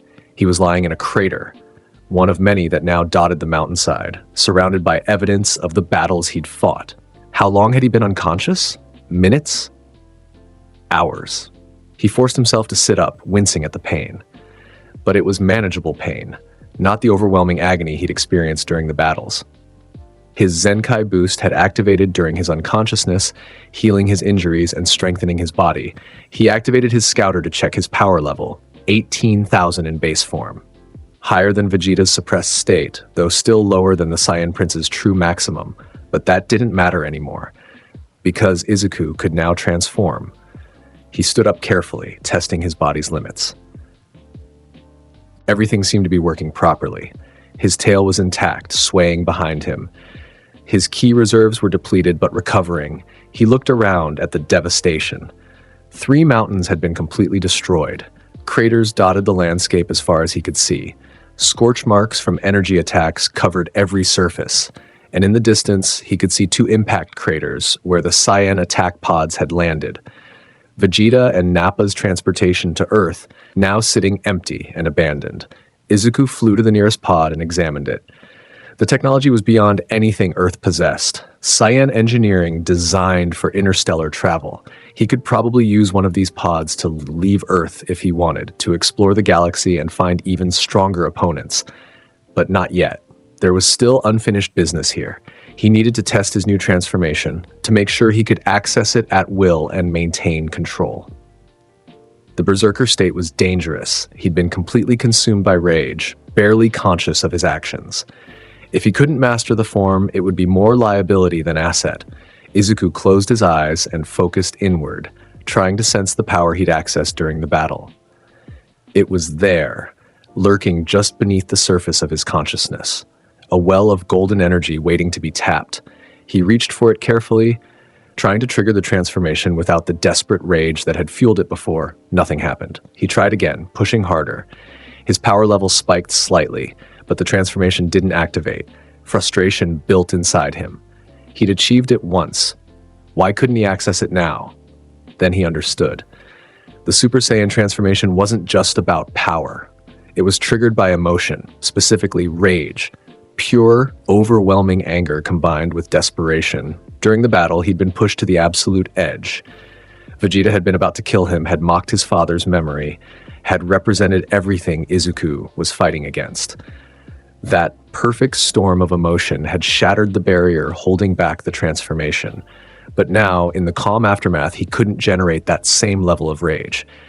He was too at peace, too satisfied with his victory. So how did warriors who'd mastered Super Saiyan transform at will? There had to be a way to access the form without needing desperate circumstances every time. Izuku thought about his father's teachings. Taro had always emphasized control, mastering your emotions rather than being mastered by them, channeling anger into strength without letting it consume you. Maybe that was the key. Not generating rage, but remembering it. Holding onto the emotion that had triggered the transformation and using it as a catalyst. Izuku closed his eyes again and thought about his father's death. The memory was still painful even after 3 years. Taro lying broken in a crater, his body failing, his voice barely a whisper as he gave Izuku his final instructions. The pain of that memory ignited something inside him. Not overwhelming rage like before, but controlled anger. A burning coal rather than a forest fire. His aura began to pulse. Golden electricity crackled across his body. His power level started to climb. And then, flash, golden hair, teal eyes, power surging through every cell. Izuku opened his eyes and looked at his hands, now surrounded by golden aura. He'd done it. He'd transformed into Super Saiyan through conscious effort that without needing to be pushed to the brink of death. His power level in this state was around 400,000, the same as during the battle with Vegeta. But this time, his mind was clear. No berserker rage, no overwhelming urge to destroy everything, just pure, controlled power. He experimented with the form, testing its limits. He flew through the air at tremendous speed, his golden aura leaving trails of light behind him. He fired ki blasts that carved through mountains. He pushed his physical strength to its limits, punching through solid rock as if it were paper. After several minutes of testing, Izuku felt the strain. His body wasn't yet accustomed to maintaining Super Saiyan for extended periods. The form was incredibly draining. Burning through his ki reserves at an accelerated rate, he released the transformation and dropped back to base form, breathing hard. Maintaining Super Saiyan for just 5 minutes had left him exhausted. He'd need to train extensively to extend that duration and make the form practical for extended combat. But that was fine. He had achieved what his father couldn't, mastery of the legendary transformation. Everything else was just refinement. Izuku looked up at the sky, at the sun hanging above him. It was afternoon now, meaning he'd been unconscious for several hours. People would be looking for him. His mother would be worried. Yue would want to know where he'd gone. He needed to return to civilization. But first, he had to deal with the Saiyan pods. He couldn't leave them here for heroes or villains to find. The technology inside could be dangerous in the wrong hands. Izuku fired 2 ki blasts, one at each pod. The spherical vessels exploded in brilliant fireballs, their advanced technology reduced to slag and ash. No one would be using them to leave Earth or reverse engineer Saiyan technology. With that handled, Izuku took flight toward the nearest city. He flew slowly, conserving his energy and giving his body time to recover. His enhanced Saiyan healing had dealt with most of his injuries, but he was still exhausted from the battles and transformations. As he flew, his scouter beeped with a notification. He activated it and saw a recorded message, something Vegeta must have transmitted before coming to Earth. Izuku played the message. Vegeta's face appeared on the scouter's display, his expression cold and businesslike. This is Prince Vegeta to Frieza Force Command. We have confirmed the death of the Saiyan traitor Taro. However, intelligence suggests he may have produced offspring with a native of Earth. We are investigating. We'll report findings after making contact. The message ended. Izuku stared at the scouter for a long moment, processing what he'd just heard. Frieza Force. His father had mentioned that name once, years ago. An organization that ruled much of the galaxy, led by a tyrant named Frieza who commanded armies of warriors. The Saiyans had worked for Frieza before their home planet was destroyed. If Vegeta had been reporting to Frieza Force, that meant other warriors might come looking for him eventually. Stronger warriors, perhaps, drawn by reports of a Super Saiyan appearing on Earth? Good, let them come. Izuku had achieved his father's dying wish, but that didn't mean his journey was over. There were always stronger opponents out there, always new heights to reach. He crushed the scouter in his hand, destroying it, along with any tracking signals it might have been transmitting. Then he accelerated, flying faster towards civilization. The sun was setting by the time Izuku reached the outskirts of Musutafu. He landed in a secluded area and walked the rest of the way home. His tail wrapped around his waist and his tattered orange GI drawing stares from passers-by. His mother nearly fainted when he walked through the door. She'd been worried sick, had been about to call the police. Izuku let her fuss over him, checking for injuries and demanding to know where he'd been. Training, he said simply. I found some challenging opponents in the mountains. Challenging? Inko looked at his destroyed guy, at the dried blood and scorch marks covering his skin. Izuku, you look like you fought a war. Something like that. He managed a tired smile. But I won, Mom. I finally achieved it. The transformation Dad showed me before he died. Inko's eyes widened. You became a Super Saiyan? Yes. Izuku looked at his hands, at the faint golden glow that seemed to linger even in base form. I'm stronger now than I ever thought possible, strong enough to fulfill Dad's wish. His mother's expression was complicated, pride mixed with worry. She'd always known this day would come, had known Izuku would eventually achieve the transformation his father died pursuing, but seeing it actually happen made it real in a way that was both exciting and terrifying.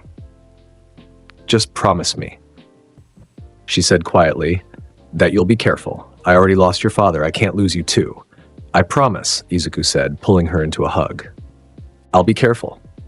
It was a promise he intended to keep, but even as he made it, his mind was already thinking about the future, about the battles to come, about the warriors who might seek him out once word of a Super Saiyan on Earth spread through the galaxy. The next day, Izuku returned to UA as if nothing had happened. His classmates noticed his absence during the previous days, but didn't press for details. They'd learned by now that Izuku was a private person who didn't share much about his personal life. Classes resumed their normal rhythm. Academic subjects in the morning, hero training in the afternoon. Izuku participated with his usual detached efficiency, excelling in physical exercises while showing minimal interest in theoretical lessons. But everything felt different now. The other students seemed smaller somehow, their power levels insignificant compared to what he'd faced in the mountains. Even All Might, watching from the sidelines during hero basic training, felt less imposing. Izuku had achieved Super Saiyan. He'd killed 2 elite Saiyan warriors. He was operating on a completely different level now, his power transcending anything the hero world had to offer. It was during lunch that Todoroki approached him. The heterochromatic boy sat down across from Izuku with a serious expression. Something happened to you, Todoroki said without preamble. I can tell, you're different. Izuku looked at him calmly. How observant. Did you achieve it? That transformation you've been training for? For a moment, Izuku considered lying. But Todoroki had shown him respect during their battle at the sports festival, had used his full power despite his issues with his father. That deserved honesty, at least partially. Yes, Izuku said quietly, I achieved it. Todoroki's eyes widened fractionally. Can I see it? Not here. Too many people. Izuku glanced around the cafeteria. But someday, maybe, when we have another chance to fight seriously. I'd like that. Todoroki stood up. I want to see what you're really capable of now. I want to test myself against that power. He walked away, leaving Izuku sitting alone with his thoughts. It was good to have classmates who were interested in growing stronger, who saw combat as more than just hero work. And maybe Todoroki would develop into a worthy training partner eventually. The weeks following Izuku's transformation were relatively peaceful. He spent his time training in isolation, learning to maintain Super Saiyan for longer periods and reducing the energy drain. His duration gradually increased, from 5 minutes to 10, from 10 to 15. He also practiced transforming rapidly, learning to switch between base form and Super Saiyan in the blink of an eye. This would be crucial in actual combat, where every second counted. His base power level continued to increase through constant training. The Zenkai boosts from his battles with Nappa and Vegeta had pushed him to new heights, and regular training was refining that power further. But Izuku knew he couldn't stay at UA forever. The school was designed to train heroes, to teach students how to save people and maintain order. That wasn't his path. He wasn't interested in being a hero. He wanted to be a warrior. The decision came 3 weeks after his battle with the Saiyans. Izuku was training in the mountains when his enhanced senses picked up something unusual. A massive energy signature had appeared in the middle of Hosu City, far larger than anything he'd felt from a human before. His scouter confirmed it. Power level 10,000. The strongest human signature he'd ever detected. This was worth investigating. Izuku flew toward Hosu at supersonic speed, arriving within minutes. The city was in chaos, buildings damaged, fires burning, people fleeing in panic, and at the center of it all stood a figure that radiated malevolent power. A man in a black suit with a featureless face like a blank mask of skin. He was surrounded by defeated pro-heroes, all of them lying unconscious or seriously injured. Whoever this was, he'd just torn through multiple professional heroes without breaking a sweat. Izuku landed in the ruined street, his boots crunching on broken glass. The masked man turned to face him, and Izuku felt the full weight of his power level, definitely 10,000, possibly higher when fully unleashed. Interesting. The man's voice was cultured, almost pleasant. Another powerful individual appears. Tell me, young man, what is the nature of your quirk? Izuku didn't respond. He was studying his opponent carefully, analyzing weaknesses and formulating strategy. This man was dangerous. Far more dangerous than any hero or villain Izuku had encountered on Earth before the Saiyans arrived. Not talkative? The masked man chuckled. That's fine. I'll simply take what I want. He extended his hand, and suddenly Izuku felt tremendous force pulling at him, like dozens of invisible hands trying to grab and restrain him. This was some kind of telekinetic quirk, attempting to immobilize him for whatever came next. Izuku flexed his aura, and the invisible force shattered. He raised his own hand and fired a quick ki blast, not enough to kill, but enough to gauge his opponent's defenses. The masked man deflected the blast with a casual wave, sending it crashing into a nearby building. Remarkable. You possess abilities I've never encountered before. This will be quite the addition to my collection. Collection? What was this man talking about? Izuku didn't have time to wonder. The masked man attacked with a barrage of different abilities. Air cannon blasts from one hand, explosive bursts from the other, strength enhancement that allowed him to punch through concrete, speed enhancement that let him move faster than normal humans. He was using multiple quirks simultaneously. That should have been impossible. Quirks were supposed to be unique, one per person. Unless... You can steal quirks, Izuku said, dodging another combination attack. The masked man laughed. Very perceptive. Yes, I am all for one, the one who takes and gives quirks as I please. I've spent decades collecting powerful abilities from across Japan, and now I want yours. All for one. The name meant nothing to Izuku, but the threat was clear. This man wanted to steal his power, to take the abilities he'd inherited from his Saiyan father. That wasn't going to happen. You can't take what I have, Izuku said coldly. My power isn't a quirk, it's something beyond your comprehension. We'll see about that. All for One launched himself forward with enhanced speed, his fist glowing with accumulated power. Izuku caught the punch effortlessly. All for One's eyes widened behind his mask as he realized his attack, which should have demolished a building, had been stopped cold. Your power level is impressive by human standards, Izuku said. 10,000, maybe 12,000 at your absolute maximum. But that's nothing compared to what I've faced. He tightened his grip on All for One's fist, his fingers digging into flesh. Let me show you the difference. Golden energy erupted around Izuku's body. His hair stood on end and shifted to brilliant gold. His eyes turned teal.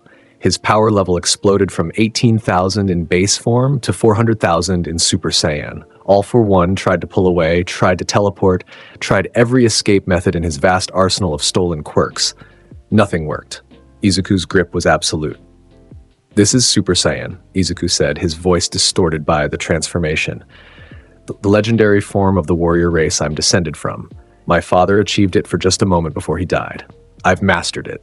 He pulled All for One closer. "And you're about to learn why Saiyans are the most feared warriors in the galaxy." All for One unleashed everything he had. Every quirk in his vast collection fired simultaneously. Explosions, energy blasts, physical enhancement, regeneration, all of it channeled into one desperate combination attack. The explosion was massive, destroying several city blocks and sending a mushroom cloud rising into the sky. When the smoke cleared, All for One stood panting in the center of a crater, hoping he'd manage to damage his opponent. Then he saw Izuku standing 10 meters away, completely untouched. The Super Saiyan's golden aura had shielded him from the attack, rendering All for One's ultimate combination useless. "My turn," Izuku said. He raised his right hand, palm facing upward. Golden energy began to gather above his palm, forming a sphere of devastating power. This was his most powerful technique, Final Flash, but corrupted by Super Saiyan transformation into something even more destructive. "Final Flash!" The golden beam erupted from Izuku's hand, massive and overwhelming. It was 50 meters wide, blazing with power that made the air itself burn. All for One tried to dodge, tried to defend, tried to use his regeneration quirk to survive. Nothing was enough. The final flash caught him center mass and began to burn through his body. All for One's regeneration activated frantically, trying to repair the damage as fast as it occurred. But the Super Saiyan's power was too great, too overwhelming. Cell by cell, All for One was disintegrated. His stolen quirks tried to save him. Air manipulation to push the beam away, force fields to block it, teleportation to escape. But the final flash was relentless, burning through every defense. All for One's last thought before his consciousness faded was one of absolute shock. He'd ruled Japan's underworld for over a century. He'd defeated All Might in their previous encounter. He'd collected hundreds of powerful quirks, and he was being killed by a 15-year-old boy who possessed power beyond anything he'd imagined existed. When the final flash finally ended, there was nothing left of All for One. Not even ash. Just empty air where Japan's greatest villain had stood moments before. Izuku lowered his hand and released the Super Saiyan transformation, dropping back to base form. He looked around at the destruction, several city blocks reduced to rubble, fires burning everywhere, heroes and civilians alike staring at him in shock and fear. He'd killed again. Another opponent who'd threatened him had been eliminated with overwhelming force. But this time, Izuku felt no satisfaction. All for One had been strong by human standards, but pathetically weak compared to the Saiyans. The battle had been less a fight and more an execution. This was the problem. Earth simply didn't have warriors strong enough to challenge him anymore. The Saiyans were dead. All for One was gone. Even if every pro-hero in Japan attacked him simultaneously, they wouldn't pose a threat to his Super Saiyan form. He'd conquered Earth. There were no more worthy opponents here. Izuku launched himself into the air and flew away before the heroes could surround him. He had no interest in answering questions or explaining his actions. Let them wonder. Let them fear. It didn't matter. He flew to his usual training spot in the mountains and landed on a cliff overlooking the valley. The sun was setting, painting the sky in shades of orange and red that reminded him of his father's final moments. Izuku looked at his hands, at the faint golden glow that seemed to linger even in base form. He'd achieved everything his father had asked of him. He'd mastered Super Saiyan. He'd proven himself as a warrior. But it didn't feel like enough. His father's last words echoed in his mind. Master that form. Go beyond it. Become the strongest in the universe. Master the form. Check. He could transform at will now, maintain it for extended periods, fight without losing himself to berserker rage. Go beyond it. This was the next step. His father had said there were forms beyond Super Saiyan, heights even greater than the legendary transformation. Super Saiyan 2, Super Saiyan 3, perhaps even forms beyond that. Become the strongest in the universe. This was the ultimate goal. Not just the strongest on Earth, but the strongest across all the countless worlds in the galaxy. Izuku clenched his fist, golden energy crackling around it briefly. He'd taken the first step on that journey. But it was just the beginning. The universe was vast. Infinite worlds, countless warriors, power levels that made even Super Saiyan seem insignificant. His father had been out there once, fighting opponents that would dwarf anything Earth had to offer. And now it was Izuku's turn. He made his decision then. He would leave UA, not immediately. There were still things to wrap up, people to say goodbye to. But soon, within the next few months, he would depart Earth and seek out the warriors his father had faced, the battles that had pushed Taro to his limits. Only through fighting the strongest opponents in the galaxy could Izuku achieve the next level. Only through constant battle could he fulfill his father's dying wish completely. Izuku looked up at the stars beginning to appear in the darkening sky. Somewhere out there was Frieza, the tyrant Vegeta had mentioned. Somewhere were warriors with power levels in the millions, perhaps even billions. Somewhere were challenges that would push him past Super Saiyan and into forms beyond. "I'm coming, Dad," Izuku said to the night sky. "I'll find them all. Every strong warrior in the universe, and I'll surpass every one of them." He clenched his fist tighter, and golden energy exploded around his body. His hair stood on end, shifting to gold. His eyes turned teal, Super Saiyan transformation complete. "I'll never stop getting stronger, never stop pushing my limits, never stop searching for the next challenge." The golden aura pulsed brighter, illuminating the mountaintop like a beacon. "Because that's what it means to be a Saiyan. That's what you taught me. This power you left me, I'll master it completely. I'll go beyond Super Saiyan. I'll achieve Super Saiyan 2, Super Saiyan 3, whatever forms exist beyond that." The stars seemed to shine brighter, as if responding to his declaration. "And when I've mastered every transformation, conquered every challenge, defeated every opponent..." Izuku released the Super Saiyan form, his hair falling back to its normal color, but the determination in his eyes remained absolute. "I'll come back to Earth, and I'll protect it with the same strength you used to protect me." He turned and walked away from the cliff edge, heading back towards civilization. He had preparations to make, goodbyes to say, a future to build. But that future wouldn't be found on Earth. It would be found among the stars, in battles against warriors whose names he didn't yet know, in challenges that would push him to heights his father had only dreamed of. Izuku Midoriya had achieved Super Saiyan at age 15. He'd killed 3 of the strongest opponents Earth had ever known. He'd fulfilled his father's dying wish and proven himself as a warrior. But this wasn't the end of his journey, it was just the beginning. The real adventure, the quest to become the strongest in the universe, was about to begin, and nothing in the cosmos would stop him from achieving it. 3 weeks later, Izuku stood in Principal Nezu's office, delivering news that would shock UA's administration. "I'm leaving the school," he said simply. "I've learned everything I can here. It's time to move on." Nezu studied him carefully, his expression thoughtful. "This is about what happened in Hosu, isn't it? About the villain who was killed with such overwhelming force that nothing remained?" Izuku didn't deny it. There was no point. Nezu was too intelligent to be fooled by lies.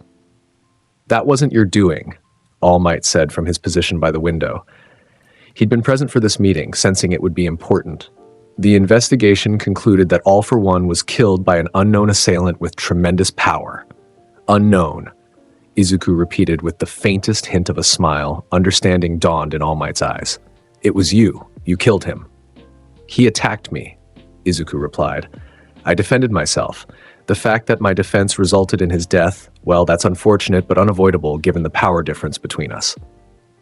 Eraserhead, who'd been standing quietly in the corner, finally spoke up. "You killed the most dangerous villain in Japan's history, a man who'd been terrorizing heroes for over a century. And you did it alone, without backup, without even breaking a sweat." "His power level was only 10,000, Izuku said, as if that explained everything. "I've faced much stronger opponents." "The Saiyans," Nezu said quietly, "the ones whose energy signatures were detected in the eastern mountains several weeks ago." "You fought them, didn't you?" "You killed them too." Izuku nodded. "They came looking for my father. They found me instead." The room fell silent as the 3 educators processed this information. A 15-year-old student had single-handedly killed multiple opponents that would have required Japan's entire hero force working together to defeat. So you're leaving because Earth no longer provides sufficient challenge, Nezu concluded. You need stronger opponents to continue your growth. Yes. Izuku met the principal's gaze steadily. I've achieved the transformation my father wanted me to master. But that's not enough. There are forms beyond it, levels of power I can't reach fighting Earth's warriors. I need to seek out the strongest opponents in the galaxy. All Might stepped forward, his expression grave. Young Midoriya, what you're suggesting is incredibly dangerous. Space is vast, hostile, and filled with threats beyond imagination. You could die out there. I could die here too, Izuku countered. But I'd rather die pushing my limits against worthy opponents than waste away fighting weaklings who can't challenge me. He looked at all three educators. I appreciate everything UA has done for me. This school gave me access to training facilities and opponents that helped me grow. But I've reached the limit of what Earth can offer. It's time to move on. Nezu sighed. I can't stop you, can I? Even if I expelled you, even if I had every hero in Japan try to restrain you, you'd simply leave anyway. Yes, Izuku confirmed. Then I won't try to stop you. Nezu extended his paw. But promise me this. If Earth ever needs you, if threats emerge that our heroes can't handle, you'll come back and help. Izuku shook the offered paw. I promise. This is my home planet. Even if I'm not fully human, I'll protect it when necessary. He turned to leave, then paused at the door. Tell my classmates. Tell them I left to pursue training that UA couldn't provide. Don't mention the Saiyans. Don't mention All for One. Don't mention anything about what I really am. Let them think I'm just another student who decided hero work wasn't for him. We'll keep your secret, Eraserhead promised. Just be careful out there, kid, and come back alive. Izuku nodded and walked out of the office. He had one more goodbye to make before he left Earth. Inko cried when he told her. She'd known this day would come, had known her son would eventually leave to follow the path his father had walked. But knowing something intellectually didn't make it easier emotionally. How long will you be gone? She asked through tears. I don't know, Izuku admitted. Years, probably. Maybe longer. Space is vast, and I need to find the strongest warriors across multiple worlds. Will you at least call? Right? Let me know you're okay? I'll try. Izuku pulled her into a hug. But communication across interstellar distances is difficult. There might be long periods where you don't hear from me. Inko held him tighter. Just promise me you'll survive. Promise me you'll come back eventually. I promise, Mom. I'm a Saiyan. We're hard to kill. And I've got Dad's techniques and your stubbornness. That's a pretty good combination for survival. That got a weak laugh from her. Your father would be so proud of you. You achieved what he couldn't. You mastered Super Saiyan. I'm going to go beyond it, Izuku said. I'm going to achieve everything Dad dreamed of and more. Super Saiyan 2, Super Saiyan 3, whatever forms exist beyond that. I'll master them all. I know you will. Inko pulled back and wiped her eyes. You're your father's son. Nothing in the universe can stop you when you set your mind to something. They spent the rest of the day together, one final day as a family before Izuku departed for the stars. They ate his favorite foods, looked through old photos of Taro, talked about memories from when Izuku was younger. That night, as Izuku lay in his bed for the last time before leaving Earth, he thought about everything that had led to this moment. His father's arrival on Earth, his mother's love despite the danger, his childhood training, his father's death, his time at UA, his battles with the Saiyans and All for One. Every experience had shaped him, prepared him for what came next. Tomorrow, he would leave Earth behind and venture into the cosmos. He would seek out the warriors his father had faced, the battles that had pushed Taro to his limits. He would fight opponents with power levels in the hundreds of thousands, the millions, perhaps even the billions. And he would grow stronger with each battle, his Saiyan blood driving him ever upward toward greater heights. Izuku closed his eyes and smiled. The future was uncertain, dangerous, filled with challenges he couldn't even imagine yet. But that was exactly what he wanted. That was what it meant to be a warrior. That was what it meant to be a Saiyan. The next morning, Izuku stood at the edge of Musutafu, his orange gi restored and clean, his tail wrapped around his waist, his scouter charging one final time before the journey. His mother stood beside him, trying to be strong despite the tears threatening to spill. "I love you," she said simply. "I love you too, Mom." Izuku hugged her one last time. "I'll come back. I don't know when, but I will. I'll be waiting." Inko stepped back. "Now go. Become the warrior your father always knew you could be." Izuku nodded. He took one last look at the city he'd called home for 15 years, at the planet that had shaped him despite his alien heritage. Then he launched himself into the air. His aura blazed white around him as he accelerated, flying higher and higher. He burst through the clouds, through the stratosphere, through the mesosphere and thermosphere. Finally, he broke free of Earth's atmosphere entirely, entering the void of space. The planet stretched out below him, a beautiful blue marble hanging in the darkness. From up here, he could see the curvature of the Earth, the swirls of white clouds, the deep blue of the oceans. It was home. And someday he would return to protect it. But first, he had a promise to keep, a dying wish to fulfill completely. Izuku closed his eyes and focused his senses outward, feeling for energy signatures across the cosmos. There were billions of them, some weak, some strong, some that burned with power that made even his Super Saiyan form seem insignificant. He picked the strongest signature he could detect, a cluster of powerful warriors on a distant world, and began flying toward it. At his maximum speed, it would take months to reach. But time didn't matter. What mattered was the journey, the battles, the growth. Behind him, Earth grew smaller and smaller until it was just another star in the infinite void. Ahead of him lay the unknown, countless worlds, endless challenges, and the promise of becoming the strongest warrior in the universe. Izuku's tail unwrapped from his waist and swayed behind him as he flew, a sign of his excitement. His green-black hair whipped in the solar wind, his green eyes, the only feature he'd inherited from his mother, gazed forward with unwavering determination. "I'm coming for you," he said to the void, to the warriors waiting on distant worlds, to the challenges he would face, every strong fighter in the cosmos, every battle that will push me past my limits. "I'm Izuku Midoriya, son of Taro, half-Saiyan warrior, and I will never stop getting stronger." His aura flared brighter, propelling him faster through the void. Behind him, Earth faded into the distance. Ahead, infinity awaited. The journey had begun, and nothing in the universe would stop him from reaching its end. The end. A massive thank you to the legends supporting the channel. Starting us off, a huge shout out to our pro heroes, Fire05, Javon McQuire. Next up, thank you to the absolute pillars of the community, our Symbol of Peace tier.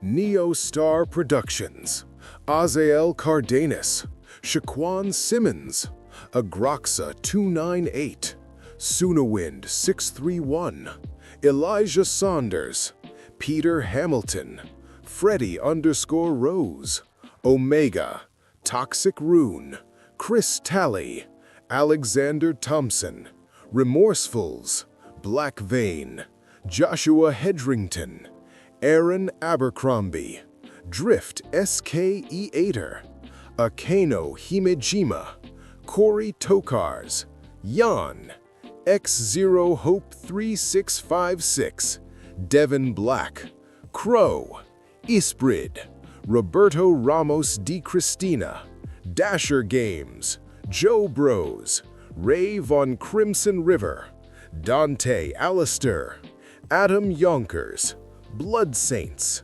Donna Cafe, Zeph, KC, Howie60, Ignacio, and Albert. And finally, massive love to the heavy hitters holding it all down, the hope of the universe, Sean Brooks, Kayshawn, Debbie Rowe, GVZLN21, LS Morningstar, Marl, Spintown, James, Quan Yen Thompson, Quan, I'm Calver, and Colsey. You guys are the best. Thanks for watching. Do you think a Super Saiyan Deku would conquer the MHA verse instantly without one for all? Let me know your thoughts below. If you enjoyed this explosive crossover, smash that subscribe button for more wild what-if scenarios. Stay tuned for the next evolution.